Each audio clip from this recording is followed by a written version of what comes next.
Chapter 92. After all, Luo Nan had learned from Yen Hong's mistakes and had considered the problem of plagiarism. But the Wilderness Explorers Society wasn't the academic world after all.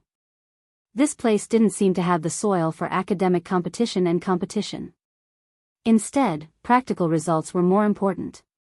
Plus, the status of psychics was transcendent given the current special circumstances. As long as he stood there and displayed his usefulness, no one would be able to deprive his grandfather of his achievements.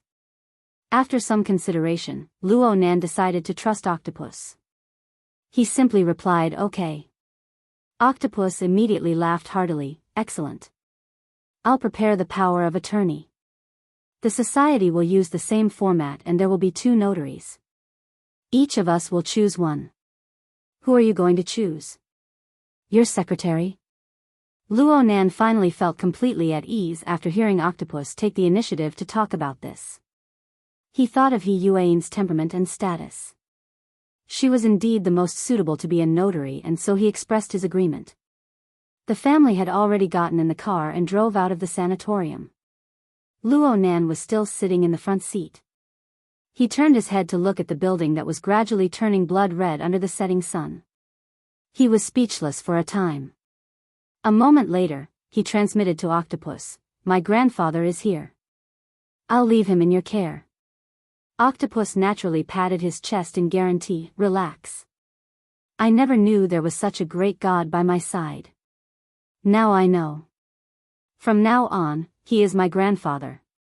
I will definitely take good care of him in the morning and evening." My grandfather's current state. Cough. You don't need to pay too much attention to him. Luo Nan was really worried that Octopus would get hot-headed and grab his grandfather like a treasure to interrogate him. I understand. It's not good to disturb the old man in his current state. Then can you hurry up and let me see the old man's notes?" Octopus was in a highly excited state right now. His thoughts jumped extremely fast. "Oh right. I just heard you say that a portion of the old man's notes were lost. That's easy. We can jointly issue a mission later. As long as we set the reward high, like 1 honor point for 1 notebook. Do you believe that even President Ouyang will be mobilized? Don't worry about not having enough points. I can share the burden. As long as it's related to medicine, give me a complete copy and I'll pay in full. Okay?" Luo Nan also smiled as Octopus enthusiastically described the situation. But soon, he changed the topic to something else. "Oh right. Bro Octopus, let me ask you again. For ability users, as long as their self-logic is complete and can be verified, it doesn't matter how crazy they are. Is that right?" "Of course. Look at the gods, saints, and primogenitors of those secret sections. Their abilities to manifest their divinity are too against the rules. They can't even be stopped." Octopus Bro concluded, but immediately after, he felt that something was wrong, and quickly added, yes, more important than logic is verification. If you can't interfere with the real world, then you're mentally ill. If you think you can interfere with the real world, then you're severely mentally ill. F***ck, I think what I've told you this afternoon is the content of the intermediate seminar. It's beyond the syllabus. Don't let your imagination run wild. Octopus lived up to his reputation of working in a mental sanatorium. He was extremely sensitive to relevant issues. He was really worried that Luo Nan would let his imagination run wild and act without any scruples. At Luo Nan's age and with his occupation as a psychic, the possible problems that could arise were far too serious. Luo Nan laughed when he saw that Octopus had the intention to continue exhorting him. "Relax bro Octopus. I know that the most important task for me right now is to temper my body and realize a balance between my mind and body. Then I'll use the dual channels of my mind and body to slowly experience this world and gradually form an answer. I don't need to be in a hurry to explain this world, right? Okay." Octopus didn't know that most of Luo Nan's words were pointers from He Yuan. He immediately let out a sigh of relief and praised loudly, "Excellent. Kid, you have the perception. You should do this step by step in a down-to-earth manner. Right now, your body really is lacking in polishing. But it doesn't matter. You're still in puberty. Wait until the matter with the human-faced arachnid is over. I'll find you a set of training methods in the direction of mental strengthening. You'll definitely be able to achieve a balance before your body stops developing in a few years. When that time comes, you should be able to rely on the foundation laid down by the old man to become an awakened. Oh right. I'll send you my notes from the junior seminar in a bit. You can refer to them first. There are a lot of very basic things in there. But these things will still be useful even if you become an extraordinary. Luo Nan took a deep breath. Thanks a lot, bro octopus. Luo Nan chatted with Octopus about a few basic topics before cutting off the connection. He looked at the sky outside right now. It had already irreversibly fallen into an even deeper darkness. The street lights on both sides of the high-speed magnetic track were like two dragons of light without heads or tails. They extended and danced in the darkness. They seemed to merge together at the corner, but they separated in the blink of an eye. They were incomparably harmonious and synchronized, but they were never able to stick together. Luo Nan leaned against the back of the chair and stared blankly at the reflections of the two dragons of light. One is Grandpa. The other is me, what? Mrs. Luo Shuqing, who was sitting in the back seat, was extremely sensitive to Luo Nan's soliloquy. In fact, Luo Nan hadn't spoken a single word ever since he got on the car. He maintained a long period of silence. This made her raise her vigilance. Luo Nan turned his head and saw that his aunt was clearly very nervous, but she was doing her best to maintain a calm posture. He thought for a bit and spoke in a low voice, "Aunt. Give me a precise answer." "Grandpa. How much longer?"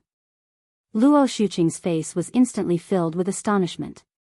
Then she used an even more obvious frown to conceal it. Her voice was deliberately suppressed to be deep. "What are you letting your imagination run wild?" Luo Nan took a deep breath. 2 years? I told you not to let your imagination run wild. 1 year? Luo Nan. Luo Shuqing suddenly raised her voice, causing Mo Peng's body to go rigid to the side. His uncle never turned his head. It was as if he hadn't heard a thing. He was acting as a driver for show. Luo Nan let out a long breath, stabilizing the surging emotions in his heart. He also did his best to steady his voice. "Grandpa has feelings for my painting. What are you talking about?" Luo Shuqing felt that Luo Nan's train of thought was very strange. Luo Nan lowered his head and opened the notebook. He flipped to the page of the prison building and showed it to his aunt. "Grandpa had feelings for this painting this morning. Isn't that right, Brother Peng?" Mo Peng's entire body felt uncomfortable when he heard Luo Nan take the initiative to call him brother.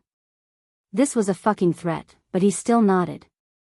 Of course, he had to keep his words like, "It was this painting that made the old man go crazy," to his stomach. Luo Shuqing took the notebook and looked at the chaotic lines that had other meanings. Her eyebrows furrowed even tighter. She closed the notebook. She didn't want to look too much, so as to avoid being disturbed in her train of thought. "Just say it. What do you mean in the end?" "I want to draw a painting. I want Grandpa to see it. I want to draw a painting that will make him truly happy. Make him happy. This isn't easy. I need time, but I just don't know how much time I have." Luo Nan turned his chair to sit face to face with Luo Shuqing. Their gazes met. "I need to draw up a schedule for my plan. So I hope Aunt can give me accurate information to use as a reference. With the identity of Luo Yuandao's eldest son and grandson, is that okay?" Chapter 93. Luo Nan knew that his aunt seemed strong, but she was actually a very traditional woman. She taught her children strictly and her thinking was relatively conservative. She often followed the will of the male in the family when it came to matters of principle. Luo Nan was the only seedling of the Luo family. His aunt was absolutely unable to refuse him just because of this. Luo Nan got what he wanted 2 minutes later. He didn't know what to say to his aunt at this time, so he could only turn his seat back. The car sank into silence once more. Luo Nan used the flexible e-ink screen to flip through his grandfather's diagnosis. The diagnosis did not have a clear time limit, but the truth was hidden between the lines. Luo Yuandao had multiple organ failure due to the many complications caused by the pathological changes to his nervous system. He was already in an extremely dangerous stage. In fact, he was completely relying on medicine and equipment to support himself. From the doctor's perspective, it was already a miracle that this old man could walk, talk, and lose his temper. But the strong stimulation of medicine would eventually be unable to resist the exhaustion of the essence of life. No one knew when this balance would tilt. Perhaps the old man's tolerance to a certain medicine would increase by a bit, and this balance would be broken. Then everything would be irreparable. If everything was simplified, it could be summed up in 2 words, at any time. Unexpectedly, Luo Nan wasn't that surprised. It was as if this was how things should be. The Hexier sent another message. It was still Octopus. Octopus sent over his study notes from back in the day. The notes were all the key information he recorded when he participated in the Society's elementary research classes. There was a set of fundamental theories that tempered the mind and the fleshly body. They were very classical and practical. Octopus sent them over naturally meant to point Luo Nan in the right direction. Luo Nan skimmed 10 lines at a glance. He roughly flipped through the notes and stored them in the Hexier's personal folder. He wasn't going to look at them in detail. His body leaned back against the back of the chair. His gaze once again looked at the parallel light dragons outside the window. Although the light dragons had the same trajectory, they would never converge. This was inevitable according to the rational rules of the normal world. It was just like how his grandfather, a schizophrenic, couldn't truly understand him when he drew a picture with the thinking of a normal person. Luo Nan spent a lot of time trying to use normal people's logic to interpret his grandfather's theories over the past 5 years. He explained it to normal people and even convinced them. But now he understood, his grandfather's logic completely broke away from the dimensions of normal people. What did the honor and justice of the world have to do with him? What his grandfather needed, or at least what Luo Nan believed he needed, was a clear, straightforward, and correct communication.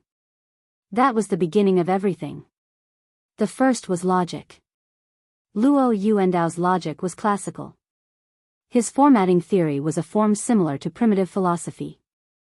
He advocated the nesting of self-format, social format, and heaven and earth format. This kind of nesting was not from the outside to the inside, from the material to the spirit, it was from the inside to the outside, from the self to the entire universe. Apart from the founder, few people would like this theory. Because it pushed all existences other than me into the whirlpool created by me and turned them into my slaves. Even Luo Nan, who listened and obeyed his grandfather's every word regarding the self-format, interpreted the societal format as a 5-level structure of student, employee, technician, clergyman, and politician. Intentionally or unintentionally, Luo Nan understood these 5 levels of structure as relatively objective existences. The social format was viewed as a set of undiscovered formulas, an undefined model, and the collective creation of a certain human society. This was essentially no different from most of the sociological theories on the market. In fact, it was even worse. It was just as Mo Peng, who excelled in all 7 subjects, had said, where was the standard? Luo Nan heard a clear and insane answer to this question from his grandfather's roar, mine. All of it is mine. My student, my employee, my technician, my clergyman, my politician. Selfish and arrogant to the point of making one nauseous. Extreme to the point of making one tremble. But Luo Nan was able to find a complete and clear thread of logic from within when he eliminated these unnecessary emotions. Luo Nan flipped through the notebook, flipping to the page on the prison building. He flipped to the page on which the wraith sign was derived. These were the 2 psychic diagrams he had left on the paper. Then he flipped back. He opened the flexible e-ink screen and entered the interface of the drawing software. There should be one more here. He had drawn the 3rd psychic diagram on the night of the 28th, which was like a muddy river. However, there was no one inside. Instead, he long pressed to open the second interface of the software. It really was like a muddy river had flowed through here. Then could he understand it this way? The psychic diagram had already been added in this way? The psychic diagram was personally drawn by Luo Nan. Naturally, he knew what it symbolized. The muddy river water was the muddy flow of emotions held by the human-faced arachnid. It was formed from the convergence of the corresponding emotions of countless humans. Practically no one was able to escape from this dusky muddy water. And within this muddy flow, the human-faced arachnid carried out its hunt. Luo Nan stared at the 5-story tower structure. The sketches of human figures were densely packed inside. Admittedly, they were arranged neatly like playing cards, but they were inexplicably an eyesore. He subconsciously trembled for a bit, as if he was going through a sieve. In an instant, the muddy flow of the interface became even more chaotic. It was as if an invisible giant hand was stirring. More importantly, the several hundred playing cards didn't follow the previous interface function of shuffling. Instead, they were scattered in all directions. The thousands of human figures on them were like drowning passengers on a capsized ship. They poured out from the 5-story tower structure, struggling, drifting, and twisting within the muddy flow. Luo Nan calmly looked at all of this and came to a conclusion: everyone is struggling within the muddy flow of emotions. Simple depictions and replications are of no significance to the society's format. I believe that classifying and placing them is useless. What is truly meaningful? His gaze cast onto the 5-story tower structure of the interface's main body. It was already completely empty inside. No, there were exceptions. There were 2 people on the lowest student level. Luo Nan had quite a deep memory of one of them.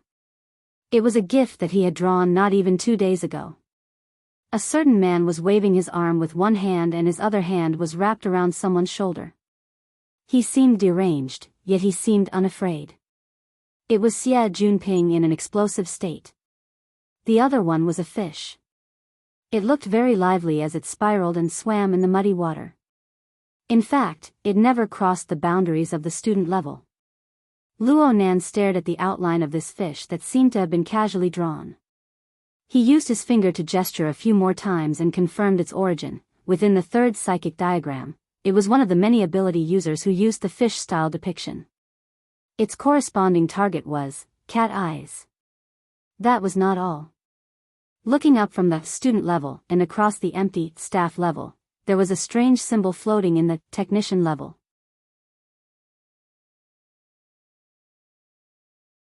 Chapter 94. Luo Nan sat quietly. He stared at the mostly empty 5-level pyramid and continued to deduce his conclusions. The same pyramid can contain vastly different contents. This is probably because the standards are completely different. The previous stratification was just a simple reconstruction of the structure of society. Therefore, everyone could be placed within it. But this kind of structure did not have a clear and precise location for each individual. It was like a pile of spare parts. No matter how large or complete they were, they could not be assembled into a complete functional machine. It was meaningless. The current stratification standard is simple and crude. Does it belong to me? Under this simple logic, all existences unrelated to me will be cleared out. As for what counts as related, obviously, it has to be directly related to the self-format. Only then will it be included in this system. The software interface continued to undergo changes as his logical thinking advanced layer by layer. The heavily chained crow was like a giant python shuttling back and forth within the 5-level pyramid structure. But no matter how it moved, it always maintained a connection with Xie Junping, cat eyes, and the wraith sign. The heavily chained crow was the symbol of, my heart's a prison. It was the materialization of the self-format. Luo Nan had once used the heavily chained crow to destroy the human-faced arachnid's clone for Xie Junping. Cat eyes had once collided with Luo Nan's psychic diagram and was countered by the heavily chained crow. As for the wraith sign, it had always been under the control of the heavily chained crow. These scenes flashed through Luo Nan's mind one by one. They became footnotes for his inferences. Of course, there were differences between the three. This difference was reflected in the division of levels. Xia Junping and Cat Eyes were on the student level. According to formatting theory, they did not make any contributions to the social format. They were learners who received one-way indoctrination. Though Xia Junping had stood up for Luo Nan and Cat Eyes had released her deep memories of Luo Nan, that was a change in orientation after entering the formatting system.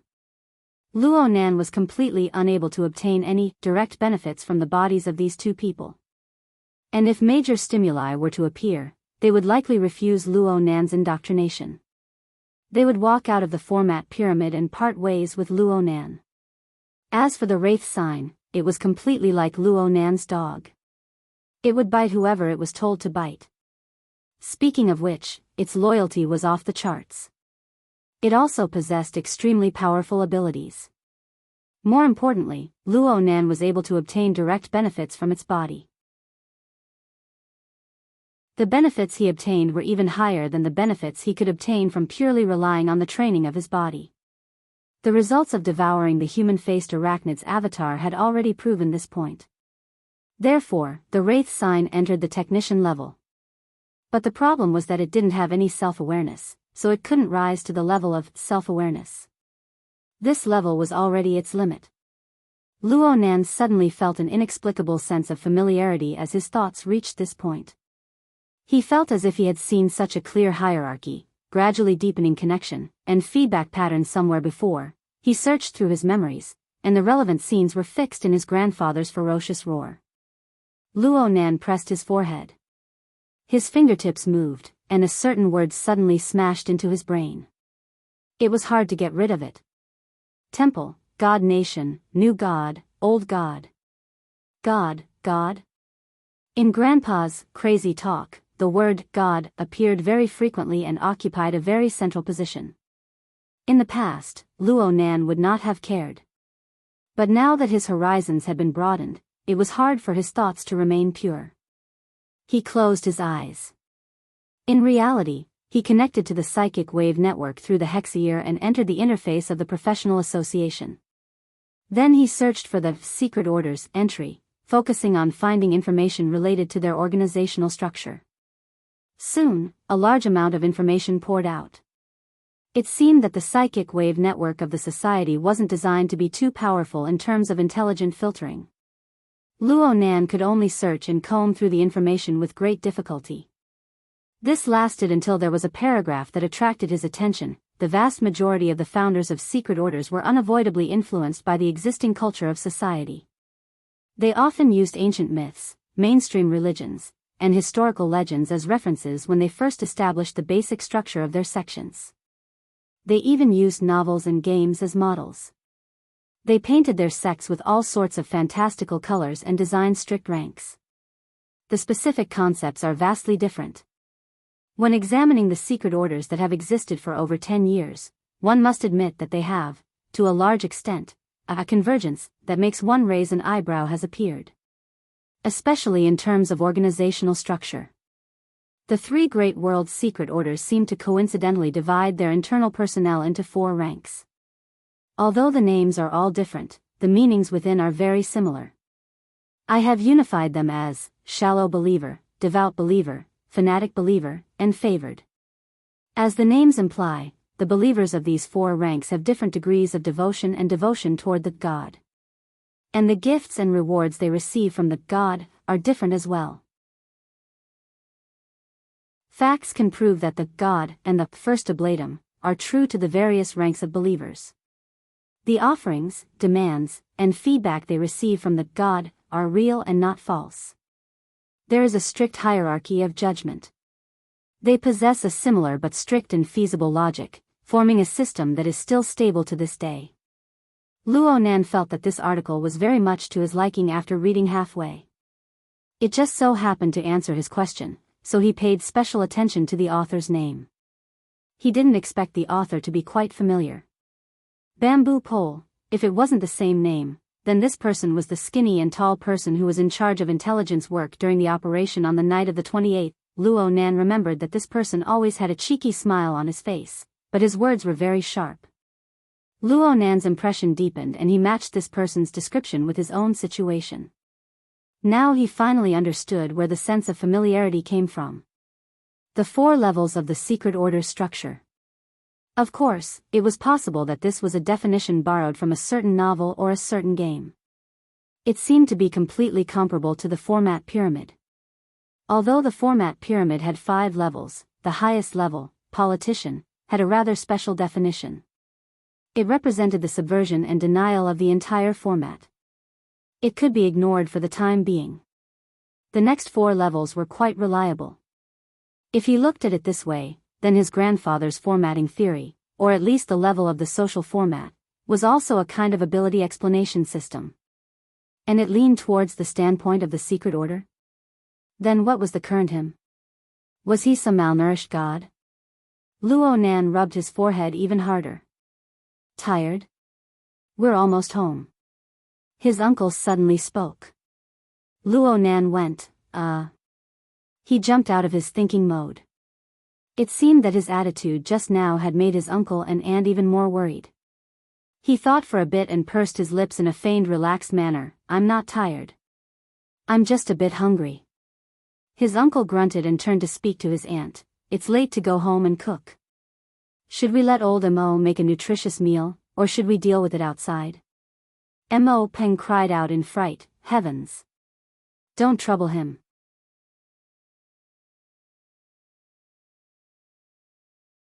Chapter 95.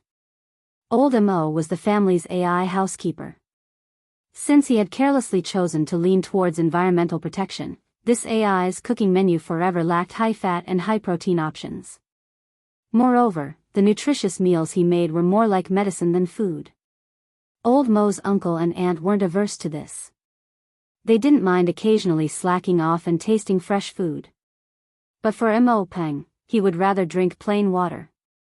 Luo Nan also felt that it would be best for him, who had consumed large amounts of mental power, to strengthen his nutritional supplements. Seeing the troubled expressions of the 2 youngsters, Luo Nan's uncle readily agreed. Then we'll settle it outside. There's a new restaurant nearby that's pretty good. As he spoke, he used the car's AI to order food online. His luck wasn't bad. Even though he had already entered the bustling Xia City district and it was mealtime, he still successfully placed the order. The SUV cut into another lane and entered the light track of a certain skyscraper. It began to gradually rise to the traffic level. Xia City had 20 transportation layers from the ground to the sky. Aside from the 5 layers that were used by specialized flying machines, the remaining 15 transportation layers mostly used the light rails that bypassed the various high-rise buildings in the city to realize the switching and distribution of the layers. Every night, the outer layers of many skyscrapers would light up like spiraling neon lights. Tens of thousands of flying cars would shuttle back and forth, forming a seemingly never-ending stream of light. It was filled with the beauty of order. Luo Nan continued to read the rest of Bamboo Pole's words, and the word order was mentioned. We've observed the secret orders. The vast majority of them, from top to bottom, show signs of irrationality. But within and between every order, a high degree of unity and order is ultimately manifested. It makes one suspect that all irrational things are stuffed into a hard, firm, and tight framework. Or perhaps it's a kind of magical machine. Irrational raw materials are filled in, and the product is order. I can't find any other explanation for this besides a complete ability explanation system. We can match the secret order's ability explanation system with the society's internal ability explanation system. Shallow believers correspond to unawakened ability users. Devout believers correspond to awakened ones. Fanatics correspond to engineers. Favored correspond to extraordinaries. Basically, the ability levels are quite compatible. Is this the ability explanation system's different routes lead to the same goal? If this is the case, the society will be very happy to sit down with the secret order and eat breakfast together. But in reality, the church's explanation system still had serious differences with that of the association. The society, the church, and even the burners. What does the coexistence of 2 or even more systems mean? Have we only seen one side of the truth, Or is the world like a sandwich? Or simply a 1,000-layer cake? There's another layer to unravel, it's just a matter of how you want to eat it. Bamboo Pole's article was very long. Luo Nan only read the gist of it. However, the main point was still very clear. It was to discuss the opposing system between the association and the secret orders, and to correct some people's belittling of the secret orders. However, Luo Nan's feelings had deviated a bit from Bamboo Pole's goal of writing this article. I seem to have entered the wrong door. Luo Nan felt a small sense of absurdity. No matter how he looked at it now, his own formatting theory leaned more towards the direction of the secret orders. Like Xie Junping and Cat Eyes, weren't they shallow believers? Another example would be the Wraith Sign, who was a fanatic. The standard of the societal format was more like the typical structure of the secret orders, with God as the center. If the facts proved that his self-logic and the ability explanation system advocated by the society had a serious deviation, then what was the point of him joining the society? Of course, Luo Nan wanted to know why his grandfather's theory would form such a close correspondence with the secret order system. Was it a coincidence?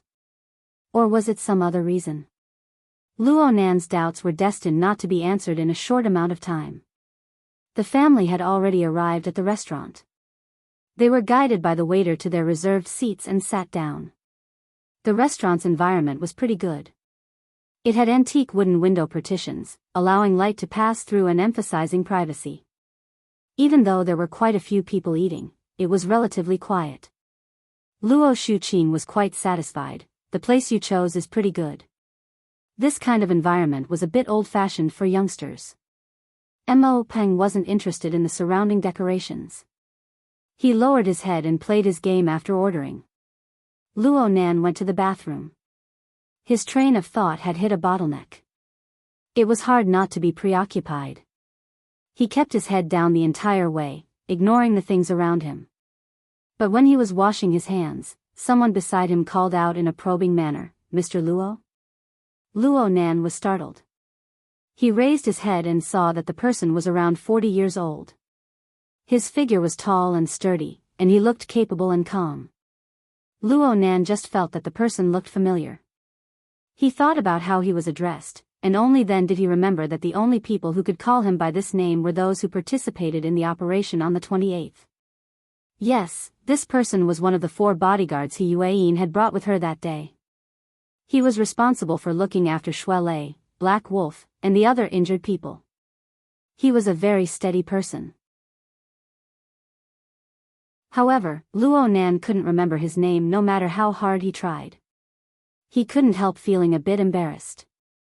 This bodyguard was experienced in the ways of the world. He smiled and extended his hand to introduce himself. "Zhou Hu. I didn't greet Mr. Luo that day. My apologies."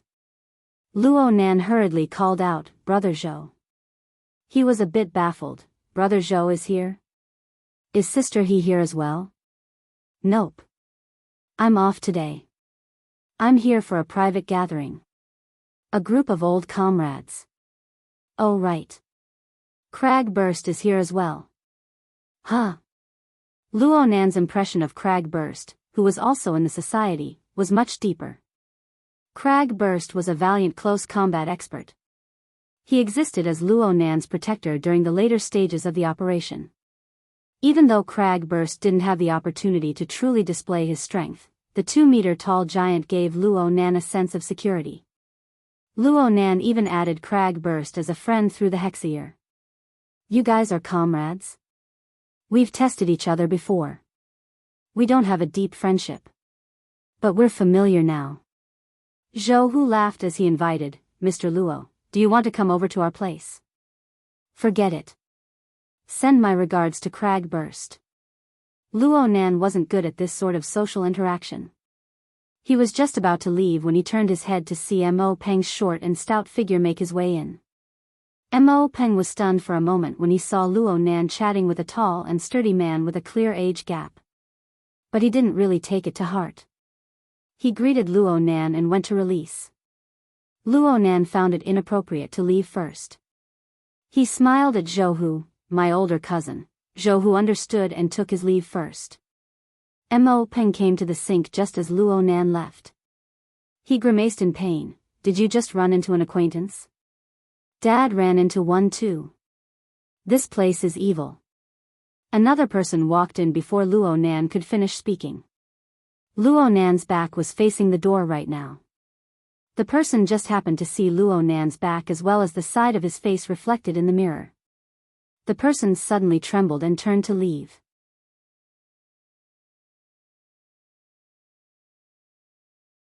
Chapter 96. As the voice fell, the person who had just entered hurriedly barged in again. He lowered his head and quickly entered the room. It looked like he really couldn't hold it in any longer. Mo Peng was baffled, but he also chuckled. Luo Nan could vaguely feel that this person's strange attitude was due to him. He swept a glance at the person's face and saw that this person was very young. He wore vintage gold-rimmed glasses. At first glance, he looked a bit like Octopus Bro. However, his hair was combed and shiny. His skin was tender. He was a bit feminine. He looked familiar, but Luo Nan didn't recognize him for a moment. Luo Nan couldn't block this person at the urinal and interrogate him about this sort of thing. Luo Nan only kept his guard up as he walked out with Mo Peng. He casually picked up the topic from before. Where did this acquaintance come from? From work? He looks like a rich man. He brought a bodyguard and a lawyer. It looks like he's here to discuss business. He looks quite young. Mo Peng only remembered this much. The two strolled leisurely in the hallway. Then the sound of footsteps came from behind them. The young man who had gone to the wrong door just now walked in this direction after coming out of the restroom. However, he turned into a private room halfway. The distance was just right. Luo Nan released his mental senses to look at the situation inside. He sized up the faces of the people in the room when he heard a sentence, "This place is evil. Whoever comes, that's who." Who? The one we just talked about. He nearly choked Li Shueching to death. He even joined the Order Club. F***ck me. That psychopath. Luo Nan couldn't help but touch his face. Luo Nan's advance had already exceeded the range of his senses after hearing this sentence. However, he didn't need to listen to the following words. He finally remembered that the glasses guy was one of Xie Junping's bad friends. He seemed to be called Lu Tao. Luo Nan's initial understanding of the Darksider life form came from this person. There were 2 or 3 familiar faces among the people in the private room. He should have met them on the warship. They were probably a small circle of rich kids. Luo Nan just didn't expect that he would have a bit of fame in that circle. Even though it didn't sound good. Luo Nan no longer paid attention to this group of people. He and Mo Peng entered the hall together. The conversation within the private room continued to progress. It wouldn't be wrong to say that this was the circle of the rich second generation, but it would be more accurate to say that it was the majority of the members of the Construction Society's executive committee, except for Li Shueching, who was still lying in the hospital. Originally, they were going to have a meal with the person in charge of the Rainbow Fund, the co-investor, but the other party still hadn't arrived. The group of people hadn't had a meal for a long time, and they were all stifled. They could only rely on bragging and gossiping to survive. The relationship between this kid and Xie Junping is unclear. I heard that the next morning, Li Shueching called Shattered Soul and his gang to beat him up. In the end, not only did they not succeed, they were even beaten up by Xie Junping and sent to the hospital. This can't be right. Why did I hear that it's related to Lien Jiu? Have you seen Xie Junping hanging out with Lien Fu these past 2 days? It seems to have collapsed. At this moment, Lang Ding stood up from the main seat. I've just contacted him. He's outside. I'll go out and welcome him. Lu Tao Gang started a new topic. Although he was happy with it, he couldn't help but feel a little displeased. This person sure is arrogant. At this point, we don't even know his name or his appearance. I just need to know the Rainbow Fund's official seal and procedures. Lang Ding chuckled. He called a few people out and walked towards the main hall. Luo Nan and Mo Peng had already entered the main hall at this time. They could see from afar that the table they had reserved for 4 people at this time was actually full. There was even a person standing outside a small booth. Mo Peng rolled his eyes when he saw this. "You haven't finished chatting yet. Don't tell me you want to eat at the same table?" Luo Nan walked a bit closer. He wasn't obstructed by the antique wooden window, so he just happened to be able to see the appearance of the person outside the booth. His feet suddenly stopped. The person standing had a swift and fierce build. His skin was dark and shiny. His gaze swept all around with ice-cold vigilance. He had the appearance of a bodyguard. The dark-skinned bodyguard clearly sensed Luo Nan's gaze at the same time that Luo Nan's gaze swept over. His cold gaze was cast over.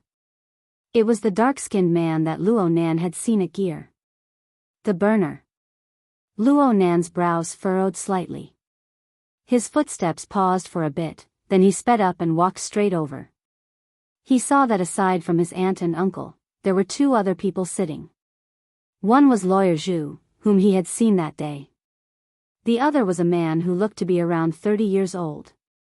His face was handsome and he seemed to be smiling. But from the contours of his face, he should have maintained a serious appearance all year round. His smile appeared stiff, distorted, and a bit inexplicable coldness. But the thing that gave Luo Nan the deepest impression was the area around this person's eye sockets. The color of blood and tendons interweaved together to form a strange contrast with his current smile. Oh right, this person's eyes were a dark red color. Luo Nan got closer and further confirmed that the atmosphere in the booth was absolutely abnormal. His uncle's expression was tranquil. His aunt's expression was as deep as water. Neither of them said a word. There wasn't a hint of harmony between old friends. The red-eyed man didn't say a word either. Lawyer Zhu's elite tone came out from the booth. "I am unable to explain too much for the time being regarding Mr. Yan's impromptu intention to transfer. However, from my professional perspective, there is a very high degree of maneuverability involved." Luo Nan and Mo Peng had already walked out of the booth at this time. The dark-faced bodyguard's gaze was fixed on Luo Nan's face from beginning to end. Luo Nan didn't do anything when faced with such a direct and cold gaze, but Mo Peng already found it a bit hard to endure. "I say, there's something wrong with this atmosphere." The red-eyed man saw them return at this time and waved his hand, indicating for Lawyer Zhu to pause. His gaze turned and directly cut to Luo Nan's face. He paused for a moment and actually took the initiative to stand up, grinning. This was an even stranger smile. The center of his lips was quite wide open, but the corners of his lips were purposefully tightened, affecting the muscles of his cheeks. Not only did his eyes not narrow because of his smile, they actually widened a bit. The dark red region at the corner of his eyes slightly twitched. That bizarre distortion was indescribable. "This must be Luo Nan. I remember the last time I saw you. You just came out of your mother's womb. You weren't even the size of a palm. You just rolled up and down like that, Yan Yonghua." Mrs. Luo Shuqing slammed the table with a bang. Her voice was unprecedentedly furious and shrill. The entire restaurant went silent. The customers in the surrounding area and even further away all turned their heads to look. The waiters hurried over, wanting to understand the situation. And this attracted the attention of Lang Ding and the others, who had just arrived at the hall and were looking all around. They didn't see anything else, but they first saw the dark-faced bodyguard who was like a door god. "Hey, over there." A group of people walked over with curiosity. Lang Ding was the first to see the situation inside the booth. His gaze swept past Luo Nan and the others before finally stopping on the face of the red-eyed man. His expression changed in an instant and he cried out involuntarily, "Teacher! Teacher Yan?" Some of the members of the construction society who followed behind him were at a loss. Some were stupefied. But the ones who recognized the face before their eyes all thought to themselves, "This sponsor. What a deep scheme."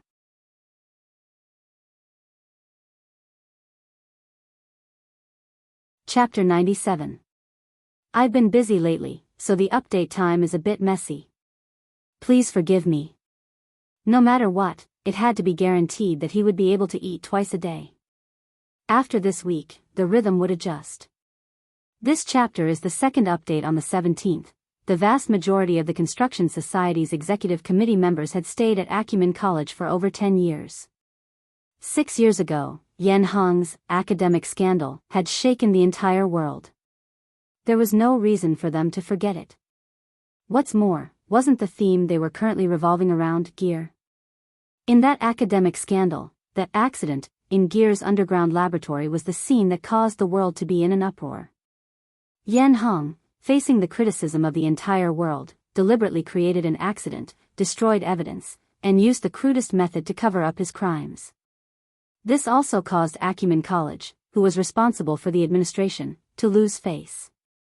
After the incident, Yen Hong, who was condemned by everyone, disappeared without a trace. Yen Yonghua, who was a lecturer in the academy, also disappeared. Most people felt that they would never see them again. But reality slapped him hard in the face. It really is Yen Yonghua. He used to give me lessons. Lu Tao recognized Yen Yonghua and couldn't help but poke his companion beside him. Hey, he's the person in charge of the Rainbow Fund? That's a credit limit of tens of billions. And it seems that Quantum Corporation is behind it. Is Yen Hong coming back for revenge? His companion shook his head. He did not and could not answer this question. Yen Yonghua's demonic crimson eyes swept across the faces of Lang Ding and the others. He nodded slightly as a greeting. Then, he turned his gaze to Luo Shuqing, who was glaring at him, and bowed. Ms. Luo, I'm sorry. My words were inappropriate. Actually, I have always admired and respected Senior Sister Qingwen. Therefore, when I returned this time, the first thing I did was to purchase gear. This was Senior Qingwen's undying work back then.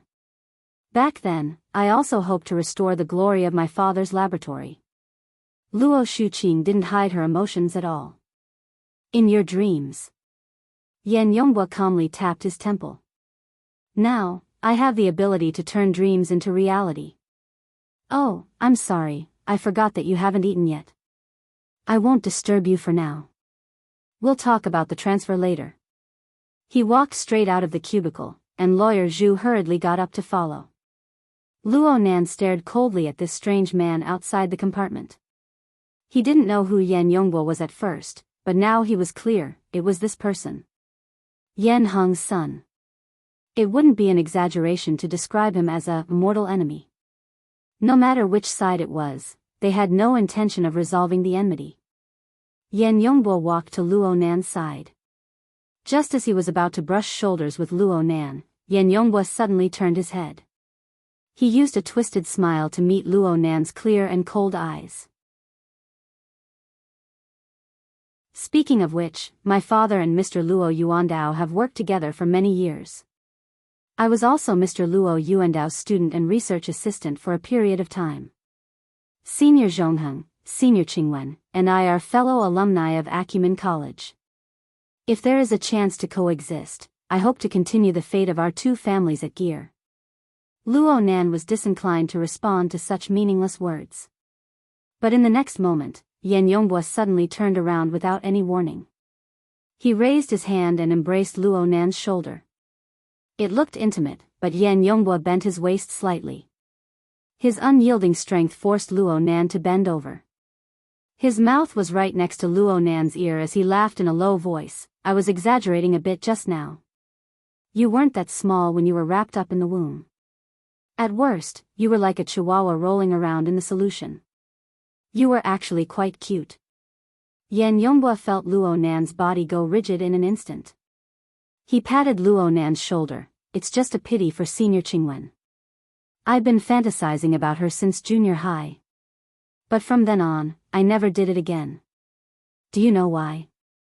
Luo Nan turned his face slightly. His gaze was penetratingly cold and hard, but it was unable to affect Yen Yonghua's twisted smiling face in the slightest. It's too easy for me to make associations.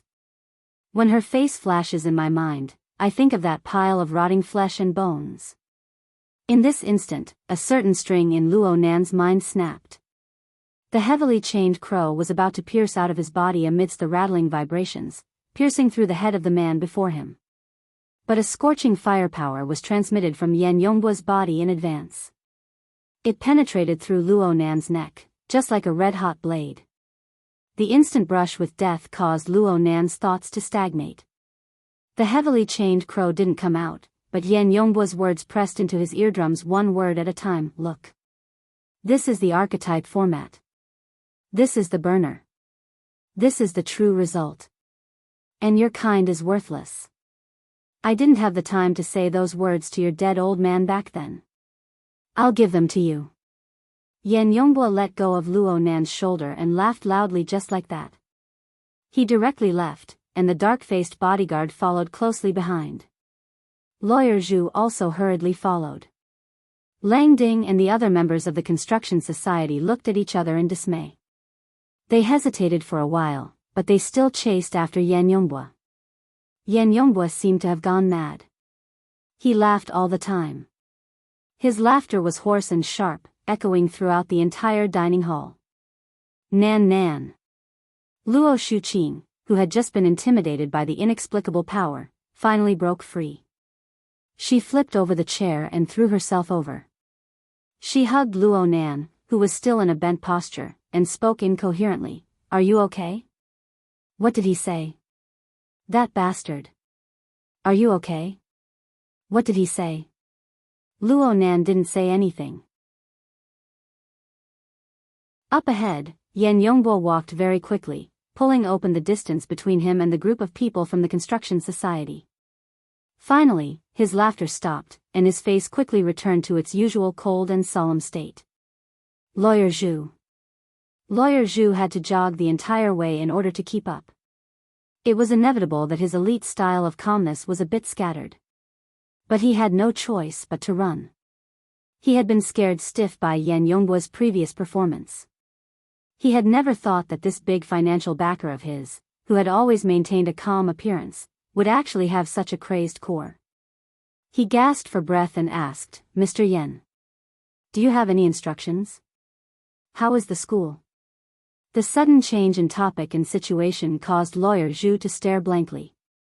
Luckily, this was his field of expertise, so he quickly replied, they basically agreed to speed up the process. If the bidding goes smoothly, why doesn't it go smoothly? Huh? Under the unreserved support of the Rainbow Fund. Come, Lawyer Zhu. Tell me where it doesn't go smoothly. Lawyer Zhu felt his legs go a bit soft. He unconsciously swallowed a mouthful of saliva and rushed to remedy the situation. After the bidding succeeds, the relevant procedures will be completed within half a month. Are there any other obstructions? Right now he's mainly in the society. That one just now. I'm talking about Luo Nan. Lawyer Zhu glanced at Yan Yongbo's face from the corner of his eyes as he spoke. Seeing that Yan Yongbo didn't have any special reaction, Lawyer Zhu continued to speak. Luo Nan is a member of the society. He doesn't have the right to make decisions, but he does have the right to request for reconsideration. In other words, he can go through questioning a certain part of the procedure to drag things out for a period of time. Of course, this doesn't affect the overall situation. We can advance forward together. Oh. Yan Yongbo suddenly turned around and grabbed his collar in a rude manner. He stared at him and said, Lawyer Zhu, do you know what the big picture is? Lawyer Zhu was scared silly and shook his head vigorously. Do you know how many earthquakes have occurred in Xia City over the past 10 days? He continued to shake his head. It's been 15 times. If you don't even know this, how can you talk about the big picture? Lawyer Zhu had already been thoroughly confused by Yan Yongbo's logic. Fortunately, Yan Yongbo released his grip and sighed. Sorry, I'm a little excited. Help me think, what should I do now? Right now, my mind is filled with kill, kill, kill. Isn't this not too good?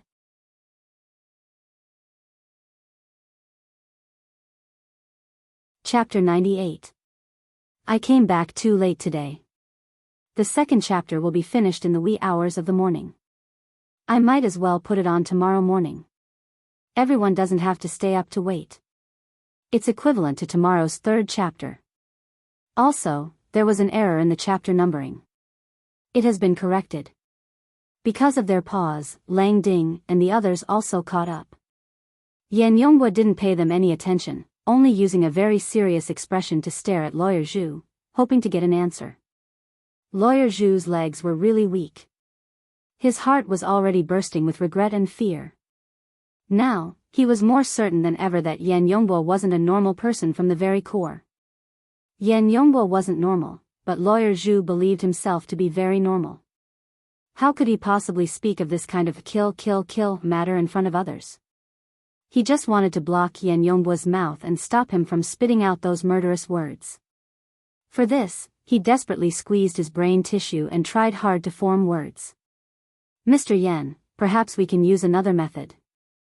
If we want to circumvent his right to review, the best way is to terminate his membership in the club. Yes, I know this is impossible, but there is an alternative. Yes, there is another way.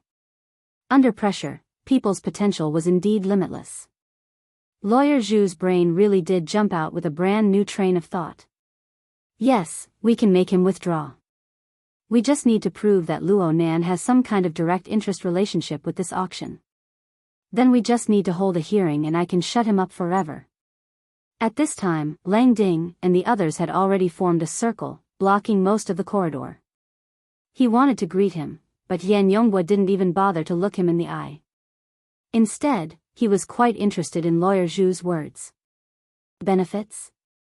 For example, we can question whether or not Luo Nan had a secret agreement with the Mystic Arts Research Society beforehand. After all, the timing of his entry into the society is too coincidental. We can completely make an issue out of this. Yan Yonghua nodded slightly. Very good, but how do we prove it?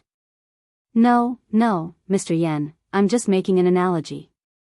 Lawyer Zhu finally regained his confidence in his professional field. His voice became a bit louder. We can completely adopt a more proactive method. In fact, I think that the transfer intention that you mentioned just now is a very good entry point.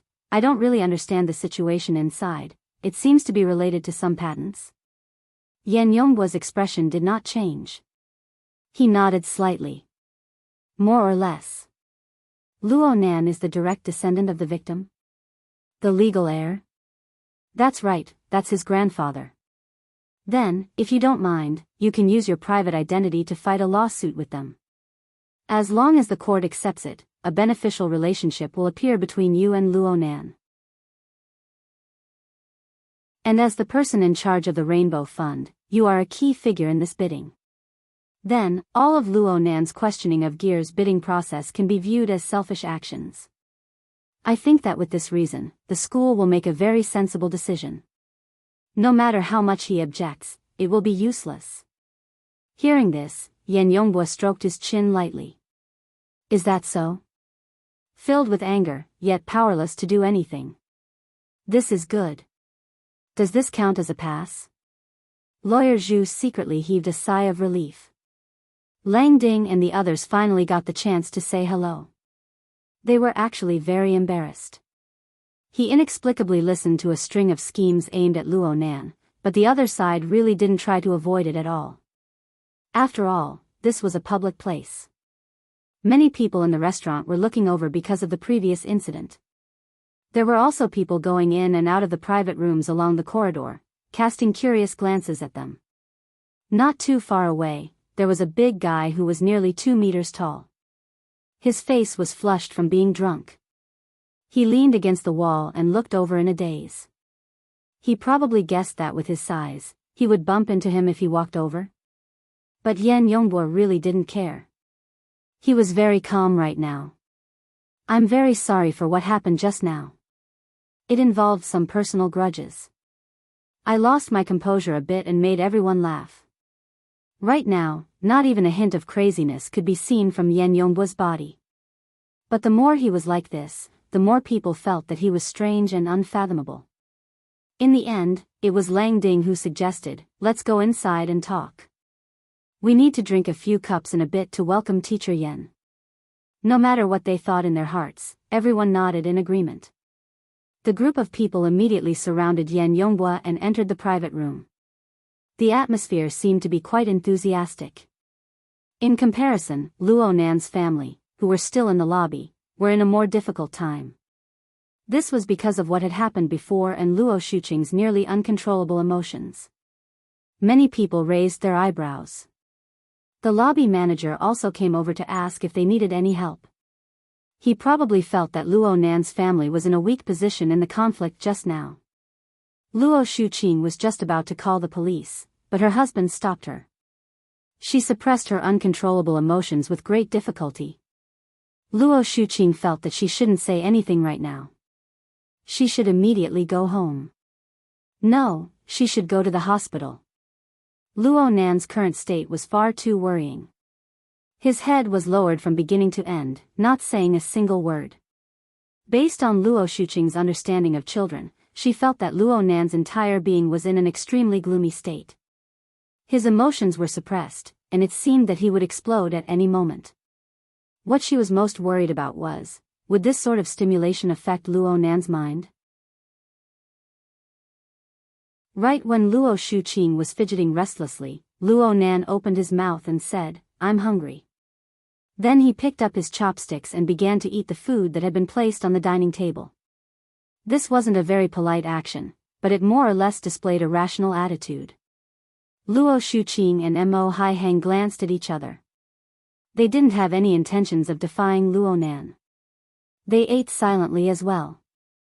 No one was able to taste the food. Even the most ignorant Mo Peng didn't have the mood to play games.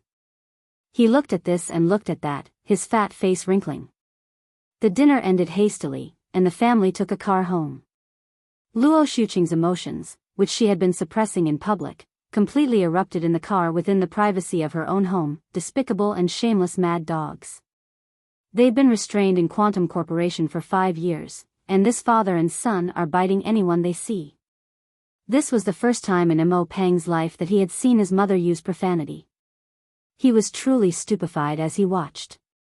Luo Shuqing wanted to say more, but Mo Haiheng spoke in a low voice, "He's asleep." Luo Shuqing was slightly stunned. She leaned forward slightly and looked at the front passenger seat. Luo Nan was leaning against the back of the seat, sleeping. She suppressed all the words she had in her stomach. Luo Nan's reaction was abnormal no matter how she looked at it. The husband and wife looked at each other once more. They could see the worry in each other's eyes. Luo Nan could only apologize to his aunt and uncle for their worry. He actually hadn't slept. He just wanted to be quiet for a moment and organize his thoughts. But right now the emotions in his heart were churning. How could he calm down? He had been disturbed time and time again, so he could only shift his consciousness elsewhere. The second-level interface of the drawing software opened up on his retina through the external neuron. The interface here clearly had a subtle corresponding relationship with his mental plane. The turbid river water surged with waves, forming a whirlpool of its own. It was as if the whirlpool was a clear indication of his fluctuating emotions. Thousands of playing cards floated along with the whirlpool, forming a chaotic mess. Only the 3 believers in the format pyramid remained relatively stable. Luo Nan's gaze cut past Xia Junping and Cat Eyes. It didn't stop there. In the end, it fell upon the Wraith sign on the technician level.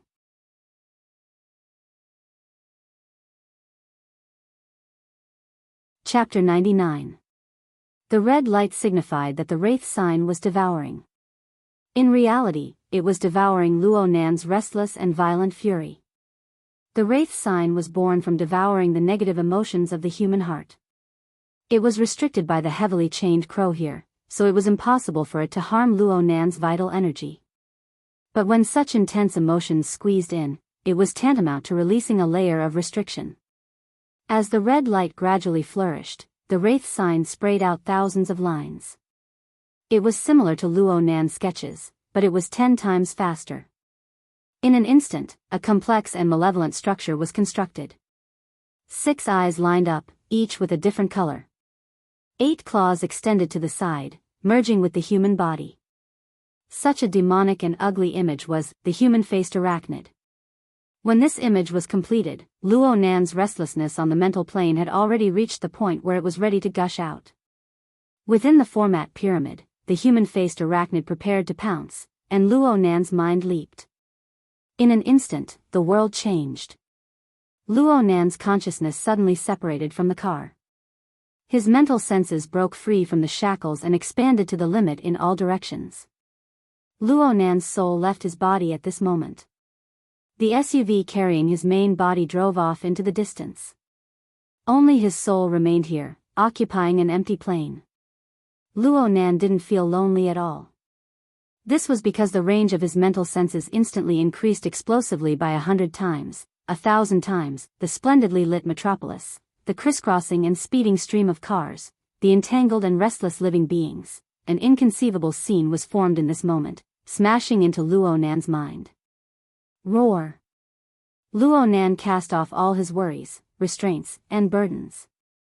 He ignored the inherent logic of the bustling metropolis and the multitude of living beings. He only responded to the most direct and violent emotions in his heart. He faced the sky and roared. The heavily chained crow rattled and trembled on his soul body, swimming endlessly. And at the front of the chain, the malevolent and ugly human-faced arachnid felt Luo Nan's violent emotions. It faced the sky and roared in response. The two forces interweaved together, forming a surging psychic wave that rapidly spread in all directions. The majestic metropolis seemed to be slightly stifled at this moment. Then it returned to its established routine, as if it wasn't affected at all. On the contrary, the hundreds of crows that had already entered their nests flew up in fright. They attracted the attention of the nearby residents and passers-by, bringing a bit of restless emotions. This kind of intelligent bird seemed to have a spiritual sense that was difficult for ordinary people to reach. It felt the impact of the restlessness in the air and found it difficult to stay in its nest.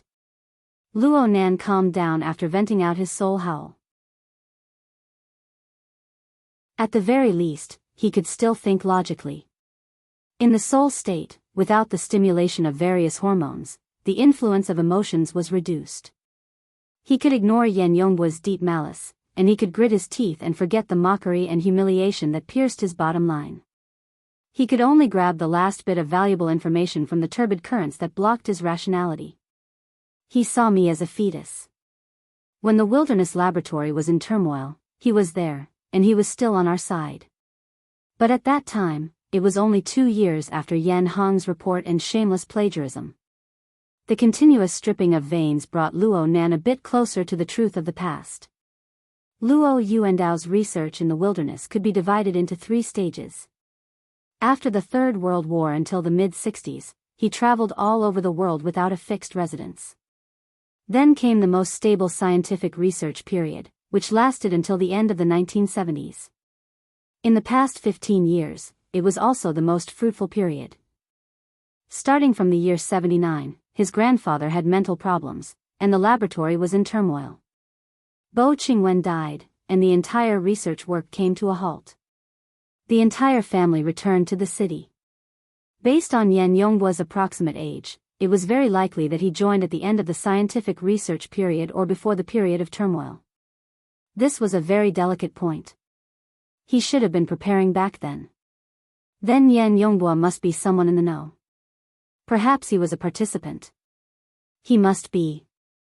Yan Hong's whereabouts were unknown, but his son had come out. Could his father be far away? Luo Nan's soul was submerged in the lights of the city, but there was an indescribable throbbing emotion in his heart that gradually became clear. So I still have a chance for revenge? The aerial struggle for honor was destined to be a dull and tedious path. But Luo Nan had no other choice before tonight. But now the situation was different. Luo Nan suddenly laughed in spite of himself. This was a pure joy of the mind, but it also had a subtle connection with his main body. Though his main body had gone far away with the SUV, and the distance was already over 10 kilometers, there was always a thread of spiritual response that remained. As long as this response continued, he would not reach his limits. He would even be able to realize some small interactions. This information did not come out of thin air. Luo Nan looked at the human-faced arachnid that was controlled by the chains. This vicious and ugly Darksider life form maintained its usual obedience, but there was an unending stream of energy that carried some information that was transmitted over. This information was combined with Luo Nan's own experiences, allowing Luo Nan to come to a new conclusion. Luo Nan gradually understood in his mind that it was originally impossible for him to achieve the out-of-body state at his current level. Forcefully doing it would probably result in his soul flying away and scattering. He was only able to maintain it due to the assistance of the human-faced arachnid and the blood transfusion. But in the end, it was the heavily chained crow of the self-format that subdued this Darksider life form. Only then was he able to realize this marvelous arrangement. This form was just like in the legends. They used the power of evil to summon and enslave demons and ghosts. This caused Luo Nan to have an epiphany in his mind. The self-format manifested itself as control. It was very stupid to use one's own strength to fight. The most correct choice was to unearth the abilities and power of the human-faced arachnid, a summoned creature. Unfortunately, he only had one summoned creature right now. It was the human-faced arachnid avatar formed from the Wraith sign. Its abilities were powerful, but it was hard to display it in the open. But right now, he could only make do with it. Luo Nan's mind stabilized. His soul body floated down onto the back of the human-faced arachnid. The lich beneath him leaped up noiselessly. It locked onto a direction and directly leaped into the void. A distance of over 100 meters was traversed in a single flash. This was much more powerful than when he was on the warship. Luo Nan's mind was a bit at ease. He was just about to use his heart to experience this feeling. But his heart stirred slightly. Then he saw a black shadow flapping its wings. It swept past at a low altitude and let out a coarse caw from its mouth. It was a crow. It had a very large head. And when it reached a certain position behind him, it no longer moved forward. Instead, it flew in circles, feeling a bit lost. Ink? Luo Nan's mental senses covered over and he finally confirmed. Wasn't this the pet crow he used to practice hypnosis? Luo Nan carefully sized up the surrounding area. Sure enough, it was a bit familiar. It turned out that their family had passed through the River Wu district on their way back to the city. And this place wasn't too far from Blue Bay Community.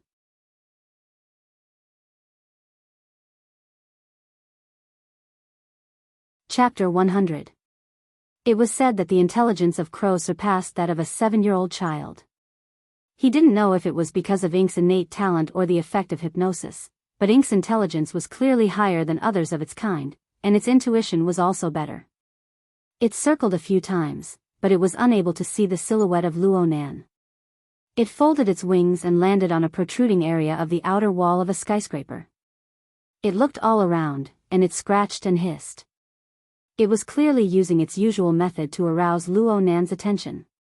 Right now, Luo Nan's soul body was no more than 700 meters away. His heart stirred slightly when he saw Ink act like this. The heavily chained crow clattered as psychic waves converged and shot toward Ink. This was originally just Luo Nan's attempt, but Ink clearly quivered in his senses. The feathers on its body stood up, and it immediately turned its head. It was impossible to see anything in the dark night, but after a moment of hesitation, it still flapped its wings and flew toward the location of Luo Nan's soul body. It began to fly and glide around after arriving in this area. It seemed as if it could really sense Luo Nan's existence. Good boy. Luo Nan felt a bit gratified. He tried using this brand new method to communicate with Ink. The results were indeed much better than simple hypnosis. The feedback he received from Ink was even more direct and clear. There was a great feeling of telepathy. The human-faced arachnid's 6 heterochromatic eyes adjusted their angles. It seemed to be paying attention to this new comrade. Of course, the human-faced arachnid's avatar didn't possess any self-awareness. This was just a two-way connection that originated from Luo Nan. Luo Nan felt that he was like a wizard of the ancient era. The heavily chained crow was his artifact. It was like a giant python coiled around his soul body. The human-faced arachnid was a demon that he summoned. The crow was a spirit bird that he tamed. His power was displayed through this method. Time was of the essence. Luo Nan could not waste too much time because of ink. Right when he was about to have ink return, a subtle stimulus was transmitted back to him from his main body. Luo Nan was stupefied for a moment, but he soon discerned that the stimulus came from the hexaear. This miniature instrument manifested an inconceivable effect. After it detected that Luo Nan's main body was lacking in consciousness, it actually captured the subtle sensation of his out-of-body soul. It transformed the information into an even purer psychic wave. Through the sensing frequency, it traversed several dozen kilometers and accurately entered Luo Nan's mental plane. The message was a conversation request, and it was accompanied by a notification from the psychic wave network. Do you want to turn on the remote sensing function? If you refuse to activate it, the conversation would automatically be skipped. It was equivalent to the owner being in a deep sleep state. What an incredible invention. Luo Nan couldn't help but pay his respects to the legendary President Ouyang. Without a doubt, the inventor must have fully considered the situation of the out-of-body experience to design such a function. Just from this point of view, what Octopus had described in the afternoon regarding President Ouyang's superb attainments in the field of mental enhancement was very reasonable. Luo Nan pondered for a moment, then chose to open the call. This was because he saw that the one who requested the call was actually Cragburst. Cragburst and Luo Nan were both members of the Wilderness Explorers Society. Cragburst had been at the same restaurant as Luo Nan, but the two had never met face to face. Luo Nan reckoned that Cragburst probably wanted to pull him together for a get-together or something like that. Luo Nan didn't have such thoughts right now, but he wanted to confirm the situation over at the restaurant with Cragburst. As the remote sensing function was activated, the information from both sides collided in the night sky through the guidance of psychic waves. Luo Nan, who was in his soul-body state, was inexplicably a bit absent-minded. This was a completely different experience compared to his normal state of communication. Cragburst's thick voice rang out in the instant Luo Nan's mind wandered. It looked like he was someone who habitually used the hexaear as a phone. Mr. Luo, you left? Luo Nan was baffled as to why Cragburst was so sure. Could it be that Cragburst ran to the hall to find him? He paused for a moment before replying with a lie that wasn't a lie. Yeah, I'm with my family. Cragburst let out a laugh. You really left just like that? You're so boring. You're not even going to get your face back. It's a shame that I drank less alcohol to come find you. Luo Nan was speechless for a time. Sure enough, good things don't go out, but bad things travel 1,000 miles. If things continued at this pace, his embarrassing appearance in the restaurant would soon spread throughout the society. Cragburst was a wonderful person.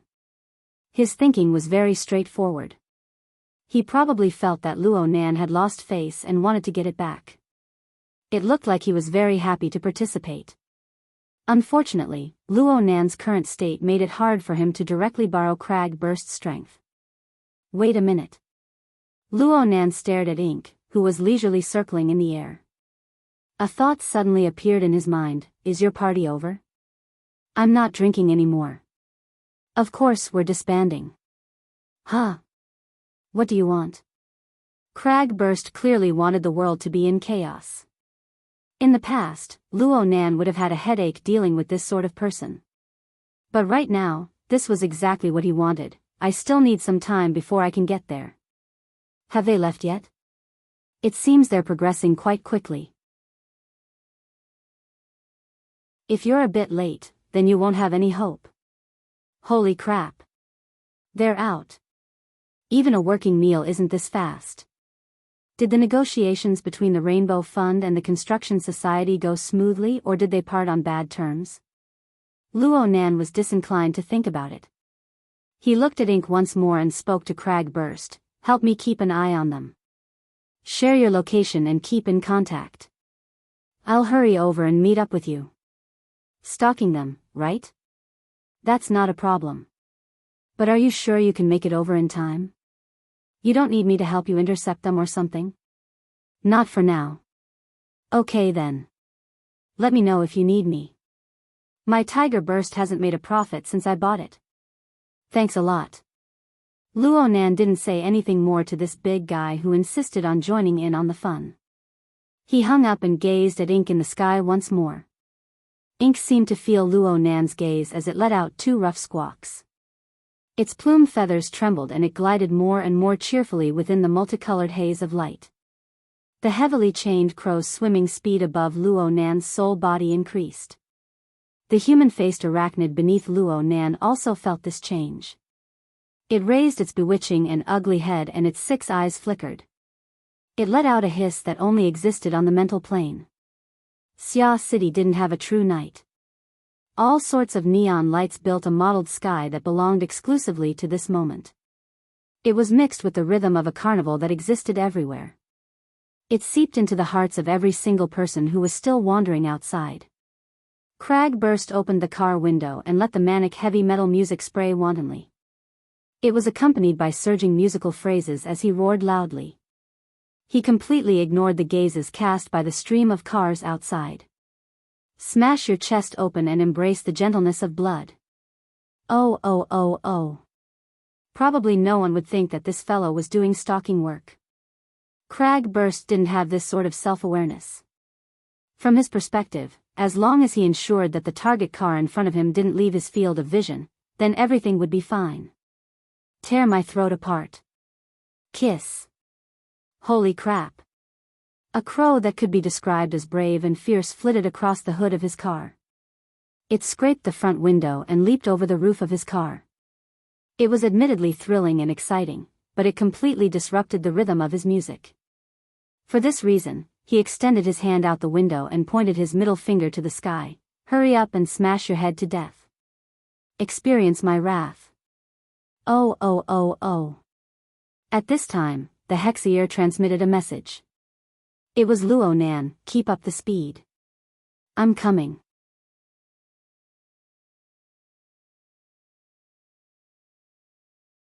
Chapter 101. Crag Burst stared blankly as a sturdy crow charged in from outside the car window. The crow bumped into the thick leather of the seat, then fell down and landed on the back seat. The 2 feathers that had fallen were blown out of the window by the strong wind that was blowing in and out of the carriage. But in the end, this uninvited guest stayed. Mr. Luo? Yes, it's me. The crow straightened its body and cawed twice. The sound was coarse and unpleasant to the ears, but it surprisingly matched the heavy metal roaring in the car. Of course, the real way to respond was through the Hexier. Crag Burst never would have thought that the so-called, I'm coming, would be this kind of situation. For a moment, he forgot that the crow's sharp claws had already scratched the surface of the genuine leather seat. He widened his eyes and looked up and down several times. Spiritually enhanced people have so many tricks up their sleeves. What is this, a summoner? You share senses with this bird? Yes, that's about it. Since Crag Burst had spoken like this, Luo Nan took advantage of the situation to admit it. This was to avoid looking for other reasons that would make his story full of flaws. Yo, looks like a lot of people have underestimated you. To be able to attach oneself to a flexible object and share one's senses is a brilliant move of the soul sense division. Without the corresponding talent, even an awakened would find it hard to do it beautifully. It's just too wretched. Crag Burst curled his lips. He was a muscle-oriented person, so he wasn't too fond of cloning and incarnation techniques. However, the other party hadn't awakened yet, and he was a toothpick guy who was seriously biased towards other subjects. It was already quite good that he could use such a method. In particular, his attitude of seeking revenge for the smallest grievance and never letting a grudge rest overnight was even more praiseworthy. At this moment, Ink jumped twice on the leather seat and spread its wings to fly again. The Tiger Burst was a military-modified off-road vehicle. The interior of the vehicle was extremely spacious. Otherwise, it wouldn't have been able to fit a big fellow like Crag Burst. However, it was still a little difficult for Ink, which had a body length of nearly 70 centimeters and a wingspan of nearly 1 meter, to flap its wings. After flapping twice, it couldn't exert any strength. Crag Burst laughed out loud as he watched. He directly extended his hand, grabbed ink, and placed it on the control panel. Here, the view is the best. Did you see that? There are 2 cars in front, the blue MPV. Ink's sharp toes gripped the edge of the dashboard, and it stood very steadily. Its black eyes stared at the target car in front of it with great concentration. What do you think? Do you want to do it? Crag Burst had always wanted to play big. No. I don't need it for now. Luo Nan responded simply. Crag Burst was a bit disappointed. It wasn't a good time to roar his songs right now. On the contrary, he was bored, so he casually chatted. I originally thought you were going to ask Vice Chairman He for help. You even wanted to pull Zhou Hu along when you left. You actually didn't contact him? Why Sister He? Luo Nan was a bit speechless. Could it be that he gave people the feeling that he was the type to go find his parents after getting beaten up? Well, He Yueyin wasn't his parent either. On the contrary, this woman, who came from the military, had a typical business-like personality. Using her own personal matters to ask for help would only make people look down on her. This is my personal matter, I shouldn't let others handle it. Brother Crag Burst, many thanks for helping to keep watch for so long. Leave the rest to me. What? You're going to kick me just like that? Crag Burst wasn't happy. It looks like you're not going to make a move tonight. Yeah. It involves a complicated case from over 10 years ago. I want to understand it in depth. It's mainly to investigate. Crag Burst still didn't give up, are you sure? You're a bird, and it took a lot of effort to fly over here. Can you keep up? The flying speed of a bald crow was considered normal among birds. Even though Ink had been nurtured by Luo Nan and its body had grown, its speed was only around 70 kilometers per hour. It really wasn't possible to keep up with Ink in a situation where the traffic was smooth and there wasn't any congestion. The problem was that Luo Nan never expected Ink to be able to do it. He had Ink come over and appear in front of Crag Burst just to find a reason to cover up. True reconnaissance still needed to rely on something else. Luo Nan's soul body was floating in the air above the traffic layer while he was chatting with Crag Burst. He avoided close contact with an awakened like Crag Burst and advanced in sync with the flow of traffic. The range of his senses exceeded 500 meters. The target's blue van was already covered within. 2 rounds of penetrating scanning had already been carried out. However, this low-key blue van's outer shell material seemed to be quite extraordinary. A certain amount of interference would appear every time the vehicle was scanned. It made it very hard to determine the number of people inside and the location. Luo Nan's heart grew vigilant after 2 unsuccessful attempts. Everything went quite smoothly before, but it seemed that his reconnaissance was a bit too direct. And at this moment, the alarm device within the van was triggered. There was no sound, but a glaring red light shone. The dark-skinned bodyguard in the driver's seat had a penetrating gaze. His gaze swept outside the window. Darksider life form? Yan Yonghua, who had been resting with his eyes closed, slowly opened his eyes. But the alarm lights suddenly extinguished at this time. Yan Yonghua couldn't help muttering, could it be that we've passed through the domain of a human-faced arachnid? Or is there an out-of-body mental traversing expert paying attention to us? We've been tailed. The dark-skinned bodyguard suddenly spoke. The projector turned on at this time, displaying a real-time satellite image of the surrounding area. The car's AI combined this image with the automatic recording content of the van. It quickly analyzed and marked out a few suspicious targets. The targets with the highest probability were circled in an eye-catching red frame. It was an eye-catching and domineering military-modified Tiger Burst SUV. Its volume was like that of a small armored vehicle. It had a rough 4-wheeled structure that could truly gallop through the wilderness. It seemed out of place in the bustling metropolis. This car has been following us ever since we left the restaurant. And the monitoring system shows that the words blue van were mentioned. The military? This sort of arrogant tailing method really did seem like the method of some arrogant soldier or valiant general. However, when Yan Yonghua squinted his eyes to look carefully, he was able to capture a sturdy crow beneath the car's window through the high-resolution image. Clearly, this wasn't some sort of decoration. Interesting. Investigate the details. Oh, hold on. We're in the Riverwood district right now? Yes. Then let's use a different method. Yan Yongbwa slowly rubbed his fingers. Then he pulled outwards lightly. Inexplicably, a fine soft needle was pulled out from the skin and flesh of his fingertip. The scene was bizarre beyond compare. The soft needle was as thick as a strand of hair. It was only around 5 centimeters long. One could see that it was made of metal. But in Yan Yongbwa's hands, it looked like it was made of flour. He rubbed the soft needle twice in his hand. When he opened his hand again, the soft needle magically transformed into a metal beetle the size of a grain of rice. Yan Yongbwa opened the window and flicked the beetle out of the car with a flick of his finger. Tell Jack that it's time to upgrade the hardware. If he wants to obtain the top-notch configuration, then he needs to work harder. Look in the junk of that car.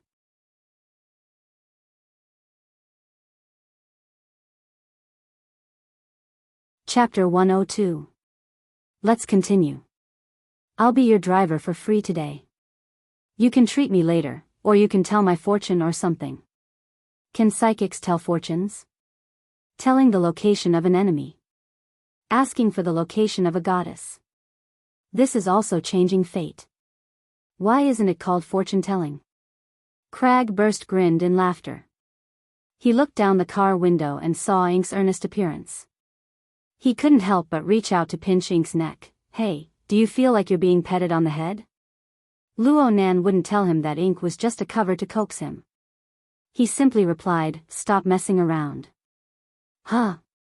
Luo Nan's all-encompassing mental senses were inexplicably touched.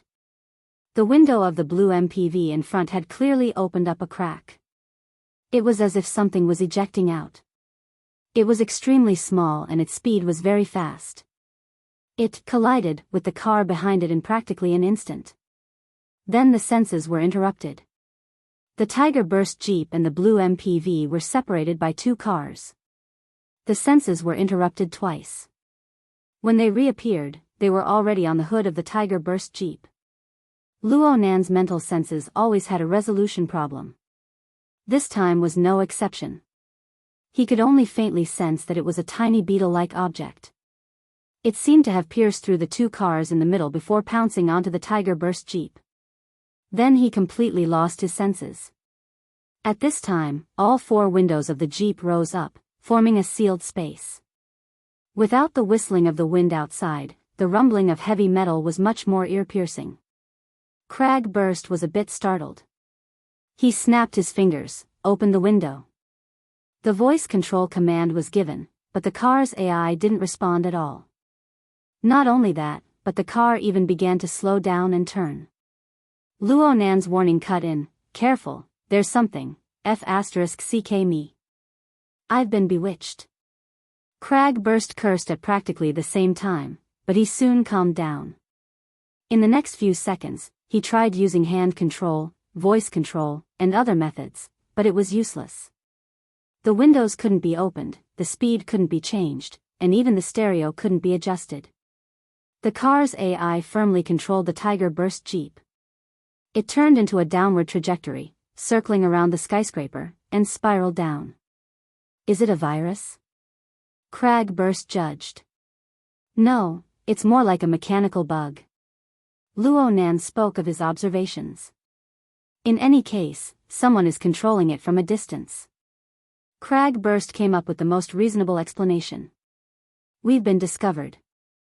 Aside from Cragburst and Luo Nan, no one could see that the AI in this arrogant and domineering military-modified Tiger Burst had already gone out of control.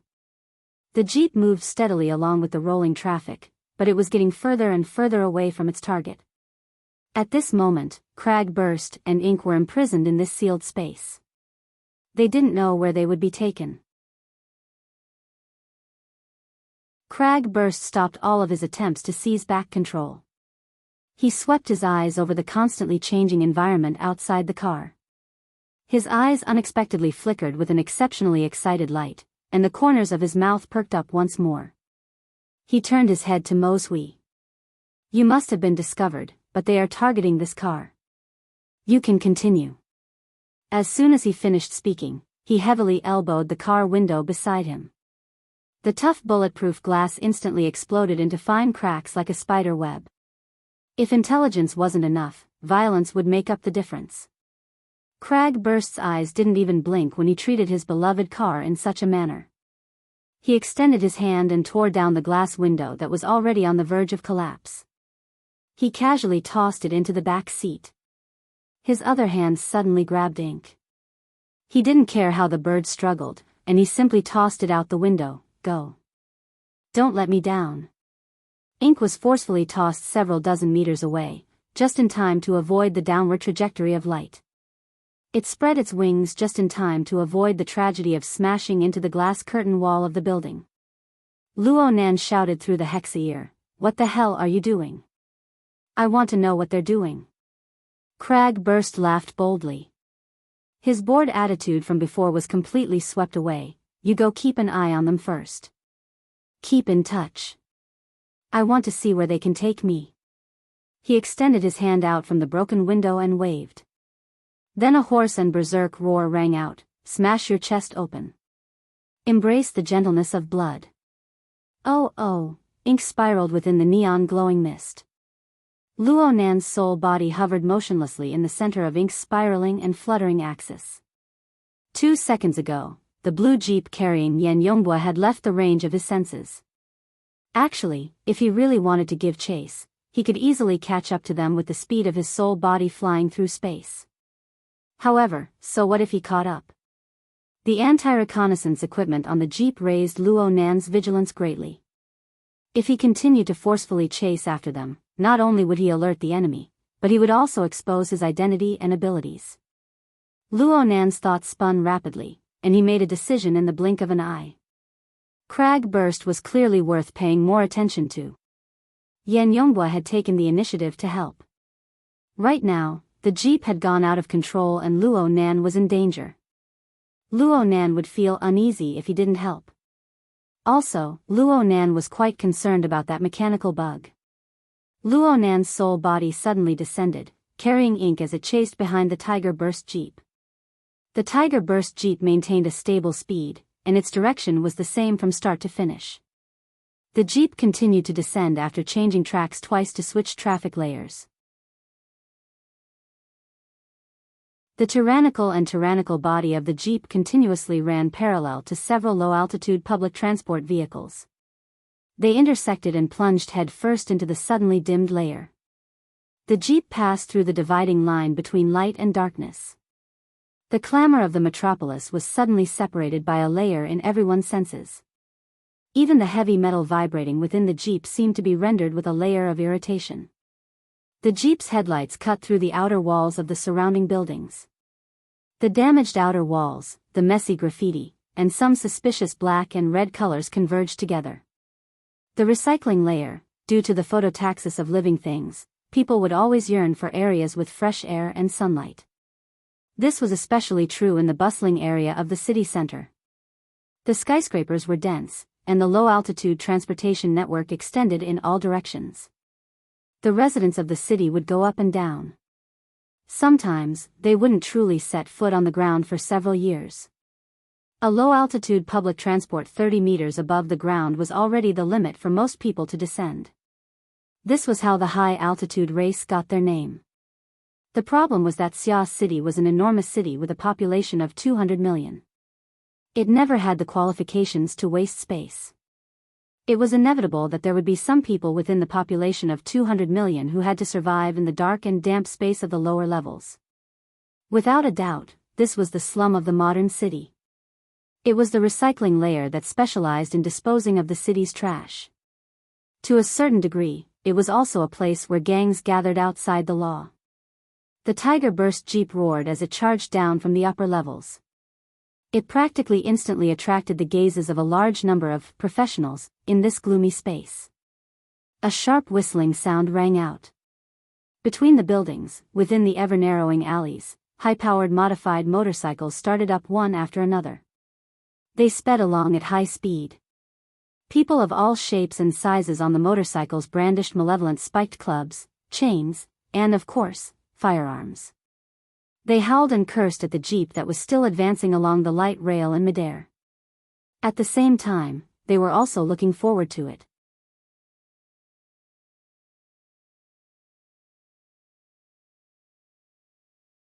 Chapter 103. The light rail ahead has been destroyed. Automatically switching to off-road mode. The car's AI automatically issued an order. Several seconds later, the enormous Tiger Burst Jeep slid down from the final port. Its four wheels landed on the ground, and it rolled over the primitive and shabby asphalt road as it continued forward. 20 to 30 people had already gathered together. They were the nearby gangs and motorcycle gang members. They cheered in unison. There were even more daring people who sped up and used their spikes to push against the side of the Jeep. They sped up, leaving behind clear and distorted scratches on the Jeep's body. And when they passed by the car window, they made a humiliating gesture towards Crag Burst. "You pig flaunting your wealth. I'm going to poke your ass until it explodes." Crag Burst cracked a smile and returned the same gesture. "Come. I'm afraid you're not tough enough." The curses outside grew even louder, but Crag Burst didn't care in the slightest. He looked all around him, comparing the surroundings to his memories from his early years. If he remembered correctly, the road the Jeep was driving on had nearly 30 years of history. It was originally designed to be some sort of main road in the city. Moreover, it was connected to some transportation route in the wilderness. It was a two-way road with 12 lanes. No matter how you looked at it, it was a fairly high standard. But in the decades that followed, enormous changes occurred in the city's planning.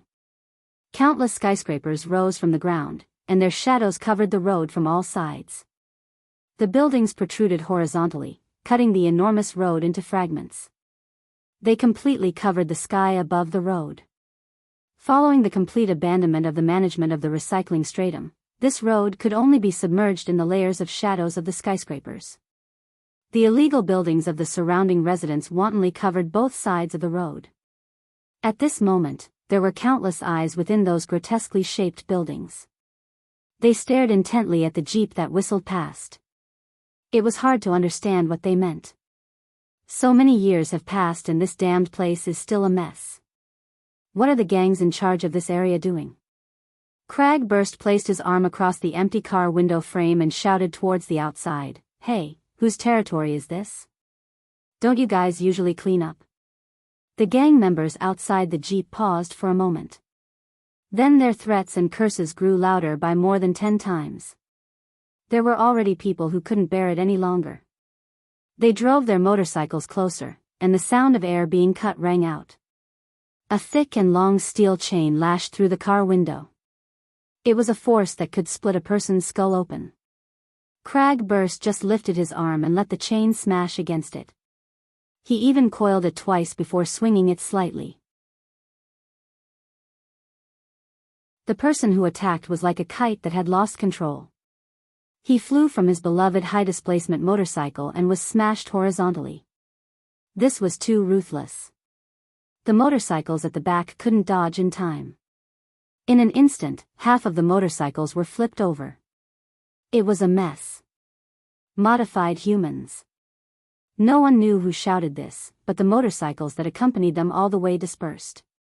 Some people had already braked and stopped on the spot, no longer following them. But at this moment, a motorcycle that was originally behind them sped up and soon ran alongside the off-road vehicle. The rider grinned maliciously at the car, raised the thick barrel with one hand, and pulled the trigger. The classic shotgun instantly ejected 12 8mm tungsten alloy pellets, covering the entire front of the carriage. Without even looking at the result, the knight swung his arm and loaded the gun. He was about to do it again. But when he raised the muzzle of the gun once more, what met the muzzle was Crag Burst's malevolent smile. Crag Burst's face was completely unharmed. There was a muffled bang as the rider flew up from the motorcycle. He crossed 8 lanes of traffic and flew into the illegal buildings at the far end. Crag Burst leapt out from the car window and took his place. He sat steadily on the motorcycle and snatched the classic shotgun. He roared and used the shotgun like an iron rod. He rushed forward and rushed back, knocking down a group of reckless gangsters in the blink of an eye. He had been cooped up in the car for over 10 minutes, acting as a moving prisoner. That feeling wasn't good at all. The motorcycle beneath him was a bit small compared to his body size, but the feeling of being able to move according to his will and move at will was really great. Cragburst laughed heartily and accompanied the Tiger Burst off-road vehicle. He roared to his heart's content along with the surging melody. As the vehicle advanced forward, the gangsters who had fallen to the ground quickly disappeared without a trace. Only Cragburst and the off-road vehicle remained on the road for a time. Cragburst was singing to his heart's content when he suddenly stooped down and accelerated without any warning. He pulled away at least a body's length of distance in an instant. He caught a glimpse of a line of fire cutting through from the corner of his eye. A hole the size of a wash basin appeared on the road 20 meters behind him. Only then did he hear a peculiar hissing sound enter his ears. Cragburst chuckled. It was a large-caliber electromagnetic rifle. However, the shooter's aim was terrible to the extreme. That's not right. The shooter didn't have any intention of following up after missing the target. He suddenly sensed something and followed the trajectory of the bullet. He couldn't see any human figures within the pitch-black floor, but there was a pitch-black bird flapping its wings and flying. Cragburst grinned and transmitted through the hexa-ear, "Where's the division of labor? Where's the trust? Speaking of which, you should be pretty good at scouting. How about we go back and give the wilderness a try? Then you need to be prepared to be tricked." Luo Nan casually replied. He used ink to announce his existence to Cragburst. But what truly killed the sniper was actually the human-faced arachnid siege hammer. Right now, the pitiful fellow had fainted in front of the window. He probably didn't understand what was going on from start to finish. Luo Nan's sole body floated within this dangerous area. The range of his senses was close to a kilometer in diameter. An omnidirectional, multi-layered, panoramic picture was presented to him. He suddenly discovered that he should be the most genuine sniper at this very moment. He was in existence like a ghost. He had a panoramic perception with a diameter of a kilometer. Of course, he also had the siege hammer, which could ignore the vast majority of physical defenses. These factors converged together. He could be said to be like a fish in water in this complex environment. He could eliminate those malicious personnel in the quickest and most convenient manner. Luo Nan truly had some awareness of being an ability user when he used these methods. Yes, this was the ability user of his imagination. This was an extraordinary power that stood above the normal world. Naturally, this was the best proof of the correctness of formatting theory. It was also at this time that Luo Nan truly understood what kind of restriction his weak fleshly body was when it came to his true abilities. Hey, Scout. Go ahead and update your intelligence. This instance's level is too low. Did your enemy specifically use this place to annoy me? Luo Nan responded, I feel like you should stop the car and properly inspect it. Maybe you can find some clues. Good idea. But this doesn't contradict with scouting ahead. I need a tool. It's best if it's a moving obstacle that can stop my disobedient baby. Let me look. Huh.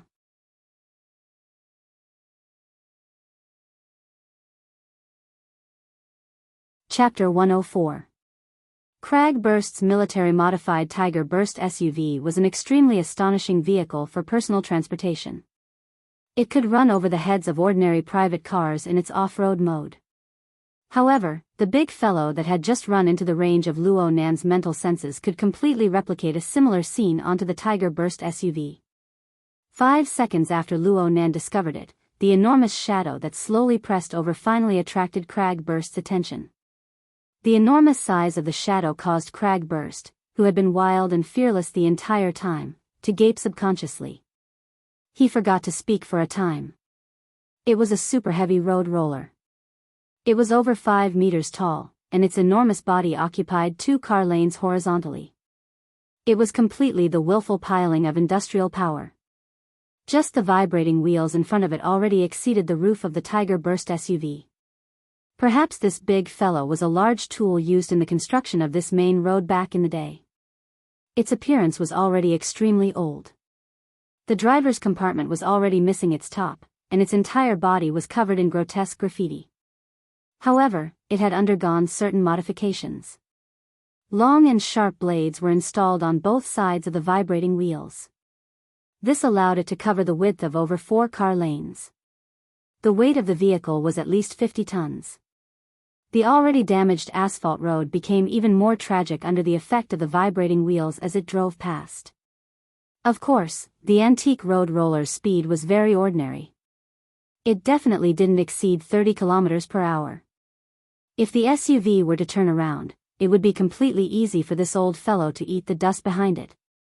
Or it could make a small detour and easily pass by it. But the problem was that the AI that controlled the SUV's movements didn't have any awareness that it was about to be smashed into pieces. It continued to maintain its original speed, direction, and route as it moved forward in a perfectly straight line. Hey! Hey! Cragburst did his best to wake his precious up, but it was destined to be futile. The distance between the two sides quickly became 300 meters. 200 meters. The Tiger Burst SUV contributed to the majority of the distance traveled, and it continued to do so. Luo Nan noticed that there were at least 5 gun-wielding personnel in the damaged compartment of the road roller other than the driver. They all raised their gun barrels and pointed them at Cragburst's position. 2 of them were electromagnetic rifles with astonishing destructive power. Only the heavens knew how these strictly controlled military firearms ended up here. Did the military also dispose of trash here? Out of the way. Luo Nan threw 2 siege hammers over as he warned Cragburst. The targets were precisely 2 gang members wielding electromagnetic rifles.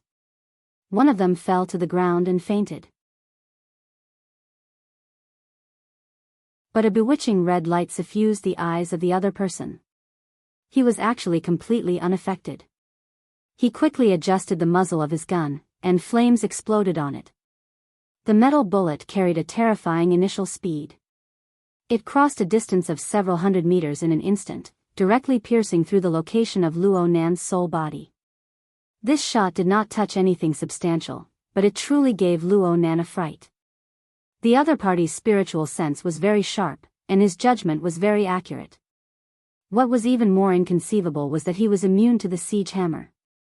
Luo Nan had pierced through all of his material defenses, but it seemed that Luo Nan's attack aimed at the mental plane had missed. That gunshot had alarmed Cragburst.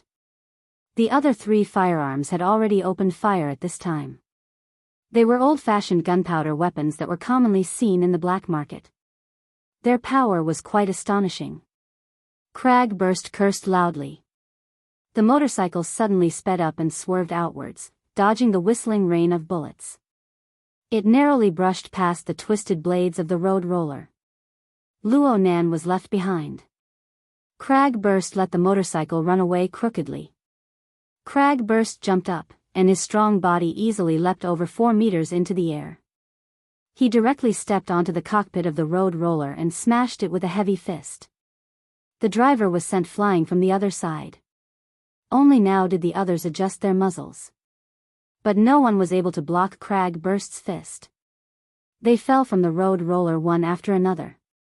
Cragburst instantly cleared the obstructions. Then he tried to control the big fellow beneath him to make it stop immediately. As long as it didn't move, Cragburst's beloved Tiger Burst Jeep wouldn't be smashed into smithereens even if it couldn't avoid a collision. The distance between the 2 vehicles was less than 50 meters at this time. A collision and a crushing would only take 2 or 3 seconds. Cragburst had operated this type of large-scale machine before. He felt that he could do it. But then Luo Nan's sharp warning sound penetrated the bottom of his heart in the form of psychic waves, dodge. Luo Nan's lack of professionalism was completely exposed at this critical moment. Though he gave a warning, he didn't indicate the direction of danger. Cragburst needed to make his own judgment. Fortunately, Cragburst had ample experience. He was able to discern the degree of danger from Luo Nan's hasty attitude. He didn't hesitate at all and leaped out from the cockpit. He didn't even stop on the road roller, he just flipped over. A plump metal pineapple was tossed into the air at nearly the same time as his movements. It fell right into the cockpit. F***ck me. Crag Burst was shocked when he saw this scene from the corner of his eyes. A grenade. And it was a defensive grenade with the most terrifying killing radius. This sort of crude old-fashioned weapon had an enormous destructive power. It still had a certain place in the military. It could receive miraculous effects in special situations. The grenade was clearly pressed in someone's hand. The person had calculated the time to ignite it. It exploded with a bang while still in midair. Over 1,000 shrapnel were like a whistling storm, covering a vast space of 50 meters. With such an astonishing killing radius, even the gang members who had just fallen from the car were swept up. They screamed miserably. Crag Burst wasn't known for his agility, but his mind worked quickly. He borrowed the force to rebound just as his body landed on the ground. He caught up to the road roller with a stride and stuck his body to the side of the car. His series of judgments couldn't be said to be incorrect, but someone was waiting for him here. A fist came smashing straight at him. The fist's speed and timing were all grasped to the peak of perfection. But the most shocking thing was the inconceivable weight. Crag Burst received it with a single hand, but his entire upper arm was forcibly deflected.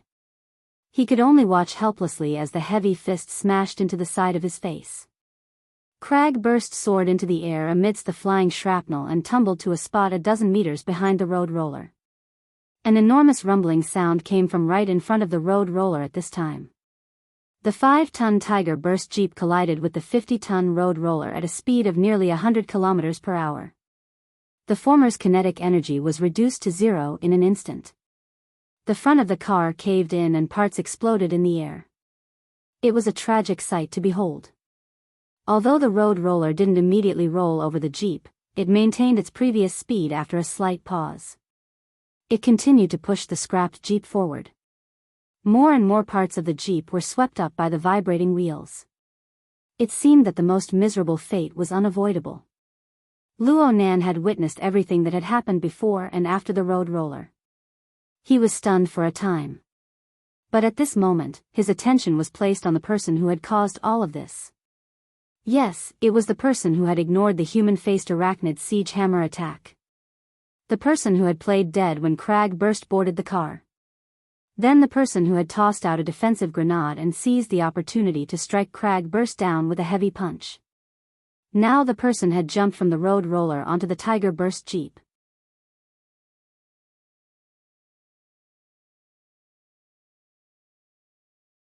Chapter 105. Luo Nan was already able to clearly see the person's appearance. He was a white man, a rare sight in Xia City. He looked to be in his 40s, maybe a bit older. The scars on his face showed that he had been through a lot. Of course, Luo Nan had a deeper impression of this person's left eye. It was a mechanical eye. If one looked closely, they would find that there were no decorations on it. The cold metal structure, as well as the red light in the center that made one's heart tremble, made it difficult for one to treat it with a normal heart. This guy isn't a normal human. Luo Nan's mental senses had been covering the target this entire time. He discovered that this person's appearance was just as it indicated. The metal composition and related structures on this person's body were far greater than that of a normal person. They're modified humans, right? Cough, cough, damn it. Crag Burst's voice came through the hexear. Crag Burst had been struck down from the car by a fist and had been covered by the destructive shrapnel of the grenade. If Crag Burst had been a normal person, he would have died a long time ago. However, Crag Burst had reported his safety to Luo Nan at the first instant. Crag Burst also understood the relevant information of the enemy, displaying his robust physique and experienced. Modified humans? Luo Nan had some understanding of the relevant concepts. He saw that there was still some time before Crag Burst would catch up, so he used his senses to scan in greater detail while exchanging information with Crag Burst. You're saying that he's like the military's mechanical warriors? What mech warrior? He's just a modified human. There's no other way to describe it, and this modification has been abolished for almost 20 years, at least on the surface. Is he over 40 years old? Yeah, pretty much. That should be it. He's pretty good at using military equipment, and he's pretty good at scamming people. But a guy like him must have special privileges. He has to report to the SCA every year. Why is he here? Cragburst felt that this was incomprehensible, and so did Luonan. The gang members of the recycling stratum might seem lawless, with all kinds of weapons, guns, and grenades, making it a mini arsenal, but that was because the government had basically given up on the governance of the recycling stratum. As a matter of fact, most of them had extremely low clearance due to their criminal records. Under the strict control of the credit clearance network in today's society, they could only be tyrants on the recycling stratum. Once they stepped out of the recycling stratum and into the public, they would be closely monitored. If they did anything sensitive, law enforcement officers would appear above their heads and send them to jail. It was hard to imagine that a special forces soldier who had undergone military modification would come here to make a living. His special authority was as eye-catching as a lighthouse on the SCA's surveillance network. The government would never allow such a dangerous person to work with the gangs in the recycling stratum. As for special situations like committing a monstrous crime, it would be more meaningful for them to escape into the wilderness instead of here. No matter what, this guy has angered me. I will have a good talk with him. Cragburst gnashed his teeth on the other side. But soon after, he slapped his thigh, found it. It's here. Keep an eye on him, I'll be right there. He found the high-powered motorcycle that had fallen in the middle of the road, turned around, and chased after it. In about half a minute, he would be able to fight for his reputation again. Luonan focused his attention on the altered human.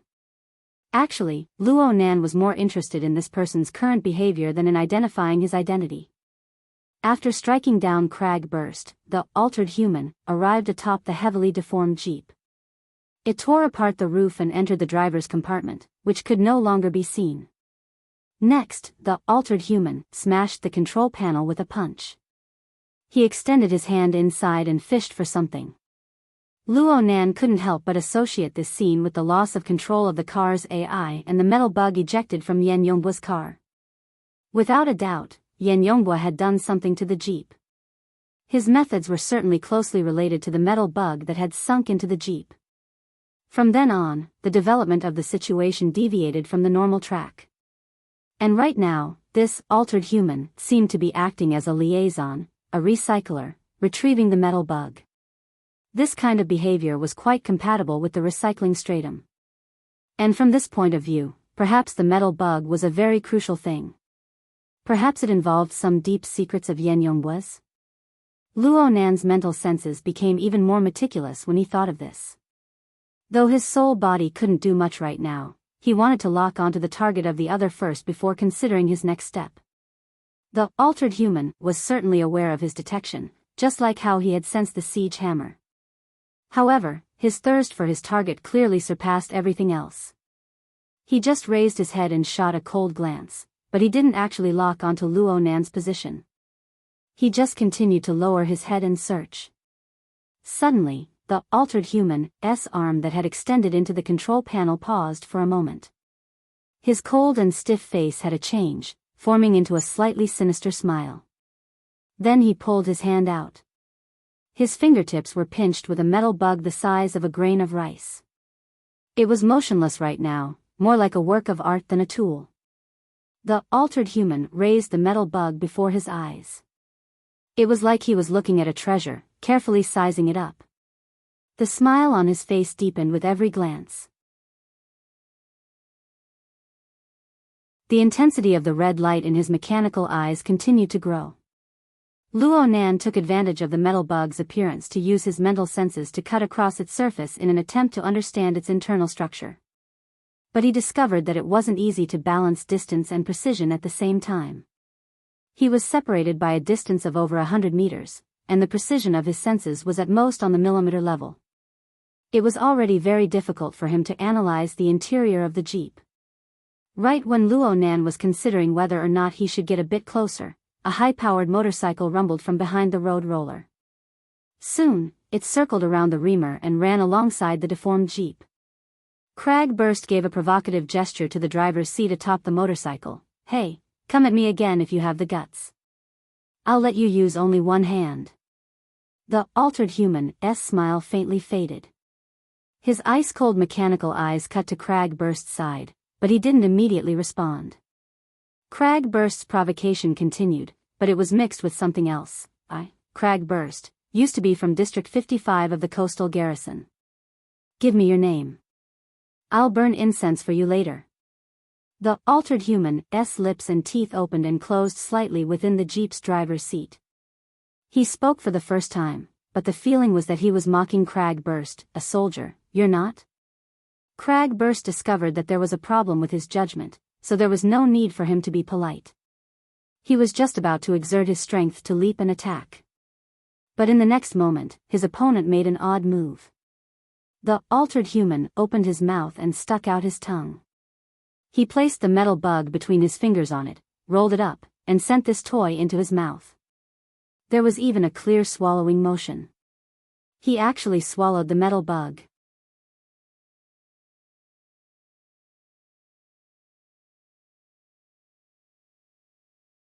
Chapter 106.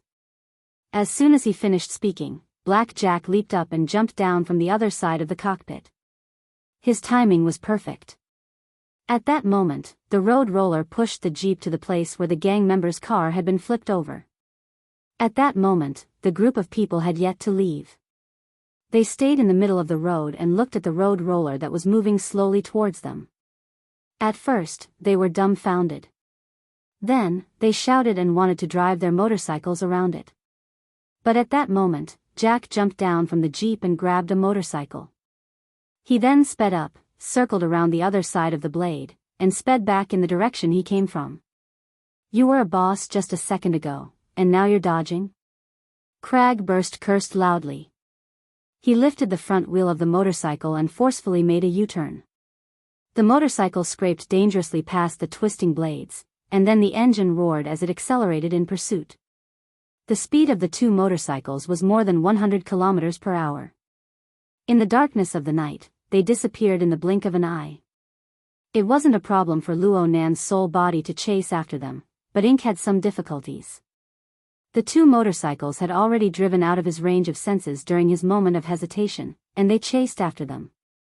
On this side, the road roller pushed the off-road vehicle, rumbling as it rolled over. Everywhere he passed, there was a mess. The gang members cut a sorry figure as they hid to the side of the road. They cursed Cragburst, but even more cursed Jack. Luo Nan's mind stirred slightly. He listened attentively and discovered that some of the content was very interesting. But it was fragmented and fragmented. He was unable to grasp the gist of it. Because of his attention, Ink also came over, and it was very eye-catching. One of the gang members was annoyed and happened to have a gun in his hand. He raised his hand and was about to shoot, but in the blink of an eye, he fell to the ground like a wooden stake, unconscious. The gang members, who had been happily scolding him, were all stunned. They looked at their comrade who had suddenly fainted, then looked up in a daze. At this moment, Ink spiraled down and stopped on the eaves of an illegal building by the side of the road. It looked down at the group of weak chickens known as the gang. In the darkness, the black crows stared at you with their dark eyes. On the ground were their companions who had inexplicably fallen because they had offended them. Such a scene made the dozen or so members of the gang at the scene all weak in the knees. Crow continued to remain silent, and the more it was like this, the more anxious and uneasy it was. Luo Nan actually felt a bit awkward being by Ink's side. He didn't want to stare at each other like this. Gathering information was the most important thing right now. The problem was that Ink was a crow. How could it communicate with humans? It would be better if it was a parrot. He could see the benefits of the Hexa-ear and the psychic wave network right now. Otherwise, he and Cragburst wouldn't have been able to connect. Oh, psychic wave network? Luo Nan's train of thought jumped once more. If it was just a network connection, then the heavily chained crow within the format pyramid would also count? At this moment, there was an additional image of a crow in the format pyramid. It was ink, and it was on the second level, which was the staff level. Of course Luo Nan didn't understand bird language, but his communication with ink was telepathic. There were no obstructions at all. Even with the foundation of hypnosis, the smooth communication between the man and the bird was beyond common sense. If it could be done between humans and crows, what couldn't it be done between humans? Luo Nan made a decision as soon as his thoughts reached this point.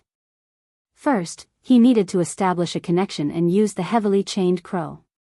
But what value did these gang members have in absorbing them? Luo Nan was still a bit of a neat freak. He hesitated for a moment before his thoughts spun. Perhaps he could use something else instead? The human-faced arachnid's gloomy, cold, and bizarre gaze swept across the group of gang members. Of course, none of the gang members were able to see the human-faced arachnid. But being targeted by that bizarre crow was enough to make them panic. The group of people were stuck between a rock and a hard place when the crow suddenly spread its wings and screeched. It was hoarse and unpleasant to listen to, causing everyone to shiver. More importantly, a weak yet inexplicably clear voice directly rang out in the depths of their minds at the same time this screech rang out. It coiled at the bottom of their hearts. I ask. You answer. Oh my God. Miserable and panic-stricken cries rang out. Some people turned around and ran. At the same time, there were also people who didn't make a sound. Their eyes rolled back as they fell to the ground. This time Luo Nan really didn't do anything. This brother was the one who fainted from fright. Of course, the gang members who tried to escape soon received a siege hammer that was neither light nor heavy. They didn't faint, but they were in great pain. They fell to the ground, clutching their heads as they screeched. From start to finish, they saw this savage and bizarre scene. The gang members literally froze to death on the spot. Monsters, mutants, black technology. All sorts of absurd thoughts came and went, but they really didn't dare to move their feet. The road roller rumbled away into the distance, gradually disappearing. The road surface was silent for a time. I ask. You answer. Luo Nan repeated his previous words. At the same time, he was also paying attention to the changes in the format pyramid. The human-faced arachnid was located on the technician level. It was currently the center of all the changes. Following Luo Nan's decision, this Darksider species spat out a spider silk-like thread, projecting it into the turbid flow of emotions. The human-faced arachnid was like a skilled fisherman. It used the spider silk to hook up fish one after another. It tossed them to the lowest level of the format pyramid to stand side by side with the images of Xia Junping and cat eyes. However, they were much fainter. They were like fragile bubbles that could burst at any time. In the real world, there were over a dozen gang members. Without exception, all of them were brought under the control of the human-faced arachnid. There was nothing that could be easier than this when the emotions of fear spread wantonly.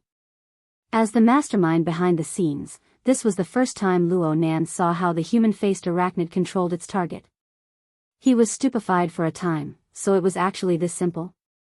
In any case, with the establishment of the local area network and the formation of the mental connection, the following matters would be much easier.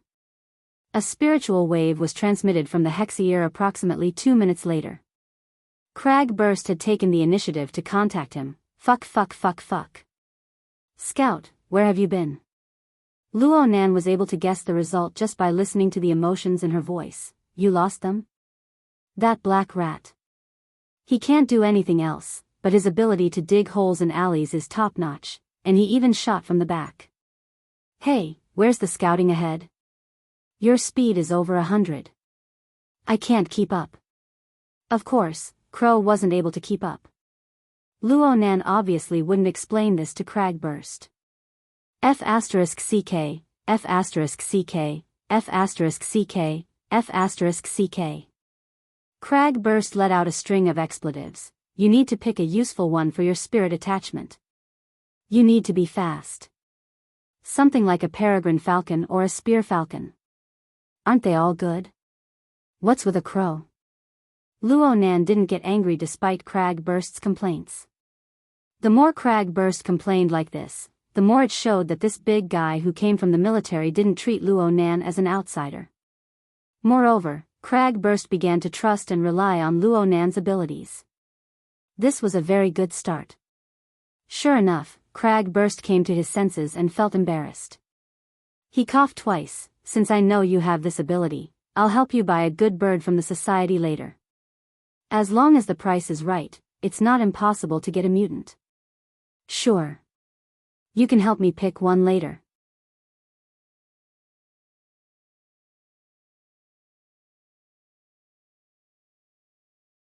Chapter 107. Who the hell knows where I am? Let me look at the map. Oh, Riverwood District's Deshang building. The top looks bright and fresh, but the bottom looks like this? Deshang? Luo Nan remembered that this was the information he had just obtained. It looked like Cragburst's pursuit ability couldn't be underestimated. They were already very close to their final target. Wait a moment. I'll be right there. Ink soared into the sky, shuttling back and forth between the intersecting buildings. Luo Nan's soul body rode the human-faced arachnid to the side. The crow's flying speed was really too slow. The human-faced arachnid didn't even use a third of its strength. It followed leisurely and leisurely. Luo Nan didn't put any energy into flying. Instead, he used the panoramic view of his mental senses to observe this dark place that he had heard of for a long time but had never set foot in. The turbid night of the recycling stratum gave him a very subtle feeling. At the very least, he didn't have too many experiences of flying in the night sky. It was more like he was swimming in a stream. And as time passed, the panoramic view cut open the deepest parts of this area and presented them before his eyes. This feeling continued to deepen and mutate. It wasn't just water. It was sewage. Everything presented in the panoramic view. The concrete details were far too jumbled and messy. There was no time to analyze them one by one. However, the things that were briefly scanned, such as gangs, prostitutes, drug dealers, casinos, and the abstractions of violence, lust, greed, numbness, and so on, interweaved and dyed together to form countless turbid colors that splashed over his head and face. Everything converged into a roaring turbid current that washed over the entire recycling stratum. It converged into the surging tide of emotions that drowned the entire Xia city. In the end, this was just a tributary. It was a bit dirtier. The human-faced arachnid was quite comfortable in this environment. It was like a fish in water. But soon Luo Nan discovered that the human-faced arachnid wandered in the turbid current of emotions. It had a slight appetite. Weren't these turbid negative emotions the food it craved the most in the past? This fellow relied on these sorts of things to grow stronger and stronger. But right now, it seemed to be disdainful. Luo Nan tried to communicate with the human-faced arachnid. His analysis of the human-faced arachnid's information was far from complete. If he forced himself to understand it, there would be a lot of confusion and ambiguity. In the end, he could only confirm one thing: the human-faced arachnid had already undergone a certain level of evolution, so much so that its original food was no longer able to satisfy its needs. After all, there was no fish that relied on drinking water to survive. Perhaps the evolution of the human-faced arachnid was equivalent to a transition from a plankton to a fish? Should he congratulate her? Right when Luo Nan was racking his brains over the problem of the human-faced arachnid eating, the Deshang building was already in sight. Cragburst had been waiting impatiently for a long time. Right now, he was standing on the 10th floor of the skyscraper, gazing into the distance. When he saw Ink flying over, he waved his hand excitedly from afar. "Hurry, I found an entrance here." Ink flapped its wings, searching for a place to land. How could Cragburst wait any longer? He pointed to his shoulder and said, "Over here, I guarantee your safety." Luo Nan wasn't polite with him. He gave Ink an order and directly descended onto Cragburst's shoulder. Immediately, the two of them began to exchange information. Everything below the 30th floor of the building, including the underground buildings, has a zigzag structure. The division between the inside and the outside is actually an isolation zone. Many of the buildings adjacent to the recycling stratum are built like this. Cragburst had researched quite a bit of information while he was waiting. The isolation zone is a one-way passageway. Security is tight and all permissions are locked down. There are no normal channels to enter the business district of the building from the recycling stratum. It's the same no matter who it is. Outside of the isolation zone is the world of the gangs. They have dug through countless rat holes here. They have dug through not just the Deshang building, but the neighboring buildings as well. There are quite a few people living inside. Luo Nan listened to Cragburst's chatter and matched this part of the situation with his own understanding of the information. He organized his words and said, according to the information I've obtained, there is an underground fighting arena here in the Deshang building. People often come here to participate in gambling fights. Many of them are big and wealthy guests who throw money away. Jack is the ace host and referee of the fighting arena. He might also be one of the bosses behind the scenes. Underground fighting? Cragburst's interest was immediately piqued when he heard the word fighting. How come I've never heard of this before? I've been to practically all the fighting arenas in Xia City, public, private, legal, and illegal. It's probably because this place is reserved for minors. The periphery of the Deshang building's isolation zone was just as Cragburst said. It was dirty, messy, and crisscrossed with dark tunnels. Luo Nan was able to obtain a lot of useful information from the mouths of the gang members. In addition to the panoramic image support of his mental senses, Luo Nan was able to move more smoothly and freely than the gangs entrenched here. Cragburst originally had a belly full of anger because he was unsuccessful in his pursuit of Jack. He wanted to vent. But he never expected that Luo Nan would just cheat and open the map the moment he arrived. He only saw the shadows of the gang members chasing and weaving their way in and out, but he could only eat the dust from behind.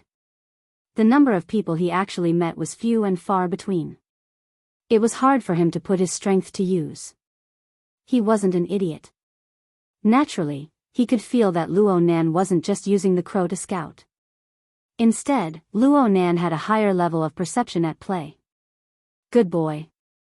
There's something wrong with your ability. In terms of range, even cat eyes isn't this abnormal. Cat eyes? Luo Nan was quite interested in this unruly woman who suddenly appeared in his own pyramid. Since the intensity of their advance wasn't that great, he just asked casually, what's the range of her long-range perception? Her all-encompassing perception ranges from 50 to 70 meters. Her psychic perception has a limit of 3,720 kilometers when she's in a good state. How much? Luo Nan nearly choked awake. Are you talking about kilometers or meters? It's kilometers without a doubt. Cragburst laughed out loud. It's inconceivable, right? But this is the terrifying aspect of long-range perception. As long as the feeling comes, there's no reasoning with you. Back in the day, Cat Eyes did one of the most amazing things. She used her extrasensory psychic perception to guide a 1,000,000-ton nuclear-penetrating warhead. It smashed directly into the underground lair of the mutant species in the wilderness. It was a standard hit to the soul. A bunch of arrogant big shots from the military all knelt before her. Luo Nan didn't know what to say for a time. He had been proud of the range of his soul-body senses before, but he immediately encountered a standard that he could only look up to. But when he thought about it again, such an amazing person had actually entered his pyramid without a trace. She was more or less affected and suppressed by him. The feeling was quite subtle. Cragburst concluded, in a certain sense, Cat Eyes' ability should be the closest type to that of a psychic, but it isn't that mysterious. Aside from being unstable and being powerless against the Darksider species, she practically doesn't have any other flaws. So, by all means, don't offend her. Otherwise, she can find you in any corner of the city. She can take advantage of the time when you're in a dream. Crack. Cragburst made a motion of twisting Ink's neck and laughed loudly. He reached back to pinch Ink's head, you really need to be careful. I felt that you and her seemed to be innately incompatible that day. Huh? There's no way out?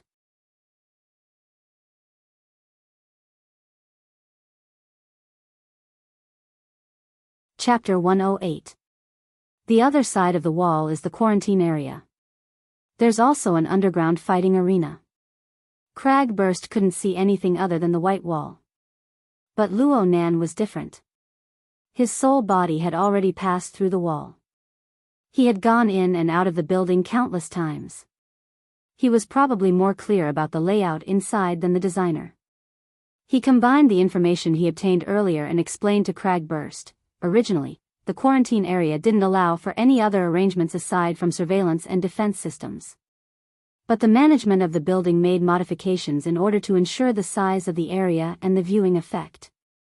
They occupied a portion of the surrounding area. This formed a fuzzy zone. The gangs of the recycling stratum can interact with the gamblers of the upper world. One side pays in money, and the other side pays in manpower. Jack is one of the true controllers of this fuzzy zone. This is his lair and his cornucopia. Cragburst didn't ask for more details. As a man who frequently entered and exited the underground fighting arena, he was even more clear than Luo Nan about the inside of the building. The management of the building should be the house of bankers. Only through this place could one transform incorporeal credit into tangible wealth in the current society of credit and authority. But he didn't care about this at all. He was only interested in how to capture Jack. Jack is in the fighting arena, right? How do we get in?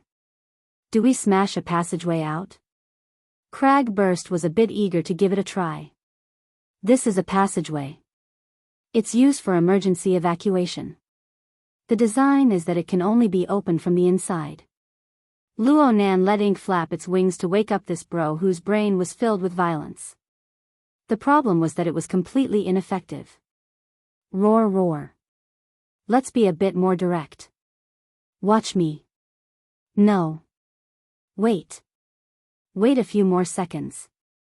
Luo Nan's voice had yet to fall when the white wall in front of him slid to one side. The inner layer of steel plates slid in the opposite direction. Only then did the ice-cold metal wall appear. But this wall also split open from the middle, revealing a dimly lit passageway. 3 layers of protection, especially the last layer that was 10 centimeters thick, made Cragburst speechless for a time. He didn't bring up using violence to open a passageway again. As for the passageway in front of them, it wasn't too long. One could see to the end with a glance. The door on the other side was half open. An even more intense light seeped in. There was also clamorous noise coming in. Clearly, the outside was a certain location of the underground fighting arena. Cragburst first looked at his feet. There was a person sitting down in the passageway. The person was already unconscious. He turned his head and looked around. Soon, he found that there was a password plate on top of the man's head. The corresponding screen showed that the password plate had been successfully opened. Your mole? Cragburst quickly corrected this preposterous thought, but the following conjecture was even more preposterous to him. Don't tell me that you controlled this guy through the wall and made him open the door? Bullseye. Speaking of which, the effects of hypnosis combined with the human-faced arachnid's fishing technique were quite decent. Luo Nan just chuckled through the hexa-ear, maintaining a bit of a sense of mystery. He indicated to Cragburst to close this emergency passageway. This place was certainly connected to the control room. Though they couldn't hide it for too long, they could hide it for as long as they could. What the hell, this isn't just spirit attachment, it's some kind of ability enhancement. Actually, you can let the crow have some of your abilities, right? Do you have wizard blood? Or do you come from some secret order? Cragburst's thoughts were getting more and more outrageous. Luo Nan was really worried that the words, "his soul is in an out-of-body state," would come out of Cragburst's mouth. Luo Nan could only interrupt Cragburst once more. Let's speed things up. It's very likely that Jack is only using this place as a transit point. The isolated area can't enter the business district of Deshang building, but there's a direct passageway to the upper city district. Cragburst immediately shut his mouth. He simply cleaned up the scene and passed through the passageway. There was a circular hallway outside. The curvature was extremely obvious, making people feel that the space was indeed limited. The operator of this place had indeed made use of the space to the extreme. On the concave side of the wall, there was a curved wall projection every now and then. On it, there was an exciting scene in the arena. Sure enough, they're all kids. Cragburst's brows furrowed. He was a professional, so he felt vexed by the various scenes displayed on the screen. They have a certain amount of fighting techniques, but they're all competing in the dark and ruthless. They're trying to kill people. Many of the scenes of being knocked down on the screen had broken hands and feet, or they had been struck in a vital spot. Cragburst wouldn't even blink an eye at these things in the adult fighting world. But the two combatants on the screen didn't look to be older than 15, which was the same age as Luo Nan. They were a group of half-grown kids. They didn't hold back in the slightest. Did they really know what this represented? Many of them knew, judging by the ominous glint in their eyes. And the feeling brought about by this sort of warped thinking made people feel even more uncomfortable. The sound of footsteps came from both sides of the hallway at this time. Cragburst's intentions were to just go up and be done with it. But Luo Nan indicated for Cragburst to go to the other side, to a room with a thick curtain covering the door. Cragburst thought that this was the passageway to the fighting arena, but he discovered that it seemed to be a lounge after entering. The layout was very simple and crude. There were only wardrobes and benches. The passageway to the fighting arena was further inside. There was already a person in the lounge right now. He wore combat shorts, and his upper body was bare. He didn't wear shoes, and a towel was draped over his head. His face was drooping. It seemed that he was conserving his energy. He should be the next competitor to take the stage. He didn't have a coach or a friend by his side. He was all by himself. His entire body was cold and gloomy. He actually didn't react at all to Cragburst, the big guy who had suddenly barged in. Cragburst was a bit stupefied. Then he discovered that the room was actually very noisy. There was a display screen in the lounge as well, but it was a bit smaller than the one outside. The sound from the display screen was quite loud. It made people wonder what use this lounge could serve. The display screen just so happened to jump to a new scene at this time. "Look, Jack." Luo Nan reminded Cragburst to pay attention. The two's minds shook, but they soon discovered that this was just a video clip. Jack was wearing a referee uniform at the time. He wore a bow tie. His body was ramrod straight, and he had a sense of propriety. Aside from the unsightly scars on his face, he looked more like a noble steward than a referee. It was no wonder that his hosting and refereeing were so popular. This match isn't bad. Cragburst used a professional gaze to evaluate the tall and skinny one. His foundation is very solid. He has a sense of propriety in his attacks. He's a very good control-type competitor. Hold on. There's something wrong with the editing. The editor had chosen this shot to be the scene of the tall and skinny kid slowing down, dodging, and circling around, which Cragburst had praised. It was completely different from the intense fighting scene before. Such camera language should be hinting at something. Luo Nan discovered that the competitor, who had his head lowered all this time, had raised his head to stare at the display screen. His thin and pale face was revealed beneath the towel. He was unexpectedly calm, and he continued to ignore Cragburst to the side.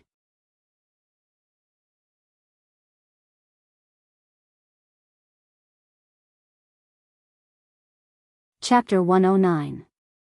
The focus of the human-faced arachnid's attention was on the quiet and silent competitor. This person's age was about the same as Luo Nan's. His reserved and gloomy nature was about the same. However, the reason for the human-faced arachnid's attention was certainly not because of this. The feedback Luo Nan received was mostly anticipation and hunger. He was like a glutton, staring fixedly at a dish that was gradually cooking on the stove. He felt it was a pity to eat it, but he was impatient to not eat it. "This is the new food you've chosen?" Luo Nan had just been pondering over the changes in the human-faced arachnid's diet. Now he had a true reference.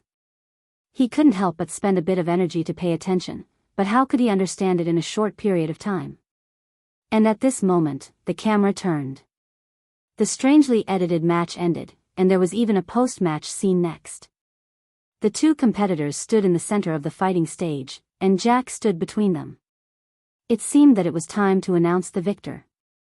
From the previous clips, the lanky kid's advantage was extremely clear, even though he had inexplicably less clips.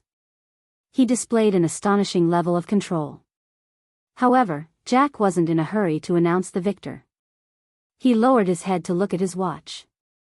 At this moment, the background music of the edited scene strangely stopped.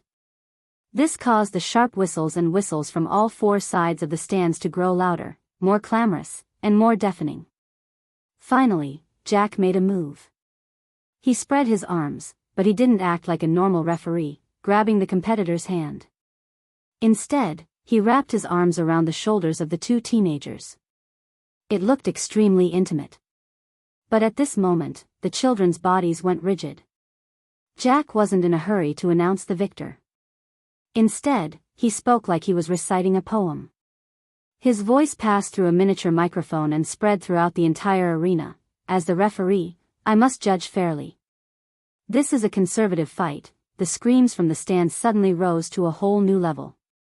A fight that has gone beyond time. The screams and cheers grew louder and louder. Some people even stood up and waved their arms towards the fighting stage. This spurred on even more people. Soon, no one was sitting in the entire fighting arena. Jack's expression didn't change as he spat out his final judgment, a fake fight. The people in the stands went completely crazy. The chaotic clamor had already converged into a simple yet heart-sinking sound, kill, kill, kill. On the fighting stage, the faces of the two teenagers were deathly pale. They wanted to struggle, but they were firmly clamped down by Jack's iron arms. Jack said with a smile, "There are no losers, and there are no winners." Before he finished his sentence, Jack exerted force in both of his arms. The crisp sound of bones breaking was transmitted to the entire audience through the microphone on his body. The shoulder bones of the two youths instantly fell apart. A powerful force closed them up, crushing their sternum and spines. Then, the two youths who were no longer human were forcibly hugged in front of Jack's chest, causing them to hug each other. A pair of faces that were bleeding from all 7 orifices collided with each other, and then softened into 2 piles of dead flesh. Jack relaxed his arms, and the 2 corpses slid down. Without even looking, he crossed his arms and waved. Team ending, friendly match. Pass. F***CK. Without waiting for the next scene to change, the display suddenly caved in and cracked. Cragburst's fist had directly smashed it apart. Such an intense reaction thoroughly exposed Cragburst's position. But how could he care? He spat again, a bunch of dregs. The quiet contestant turned his face. There was a hint of surprise in his eyes, but this emotion was extinguished before it could reach his face. In the end, he simply spat out 2 words. You guys? Cragburst stared at him with wide eyes. Kid, you want to participate in this bullshit fight? I'm the next one. Cragburst waved his hand roughly. Fuck the next one. Since I'm here, there will never be a next one. That way leads to the fighting arena, right? Cragburst was about to step out as he spoke. Not only was his sense of justice bursting, but the things that happened in this fighting arena made him, a fighting enthusiast, feel disgusted.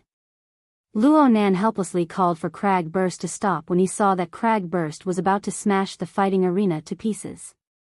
This was already completely out of line with their original intentions, okay? I'm willing to bet that as soon as you enter the arena, Jack will immediately disappear without a trace. Even if you knock over everyone in the arena, what's the point of letting this murderer escape? That's the problem with your scouting. Why haven't you found that black-skinned rat yet? Cragburst made the same mistake as Luo Nan in his excitement. He forgot that he was communicating through the psychic wave network and directly spoke. The quiet competitor saw that Cragburst was talking to the air. His eyes streaked across the air and didn't see anything else. In the end, his eyes stopped on the crow on Cragburst's shoulder. He opened his mouth, a little hesitant, but finally said, "Sir, are you talking to the crows?" Cragburst stared blankly for a moment. He turned his head to look and said, baffled, yeah. Cragburst regretted it as soon as the words left his mouth. Such a reply was too stupid. But at that moment, the quiet contestant, who had been expressionless all this while, actually smiled. "So it's Mr. Crow. Can I talk to him too?" A slightly shaky smile and surprisingly childish words blossomed in the narrow lounge. It was also at this time that Cragburst and Luo Nan truly and clearly realized that this fighter, who was about to walk onto the fighting stage and receive fatal adjudication, was truly just a half-grown child. At the same time, the deathly still eyes of the 15 or 16-year-old boy in front of him flashed slightly. His entire body's life force and spiritual energy rippled out from his long and narrow eyes. Cragburst didn't know what to say when faced with such a face. In the end, he could only shrug his shoulders. "Fine. If he's willing." Borrowing the force of Cragburst's shrug, ink flew and jumped, landing directly on the arm of the quiet contestant. Of course, this was under Luo Nan's indication.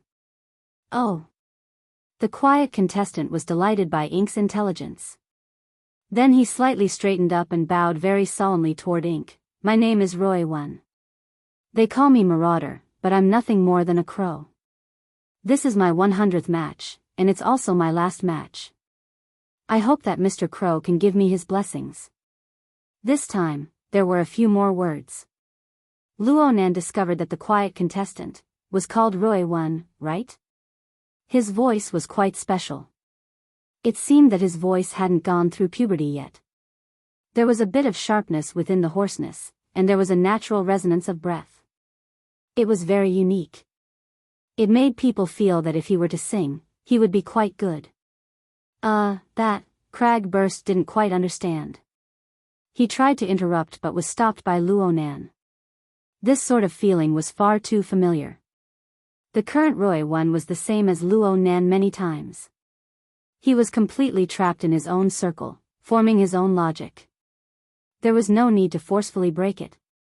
Perhaps this was the chance for him to relax the most. It was the moment he treasured the most. And at this time, the human-faced arachnid began to stir. Within the eyes of this newly promoted glutton, there was a bright seed rising from the dark and desolate abyss. Even though the seed was bound and surrounded by the filthy and turbid streams, it was pure and untainted. It was pure and transparent. You're tuning into the Journey of the Soul YouTube channel. Don't forget to subscribe and join us on this journey to catch the most captivating stories.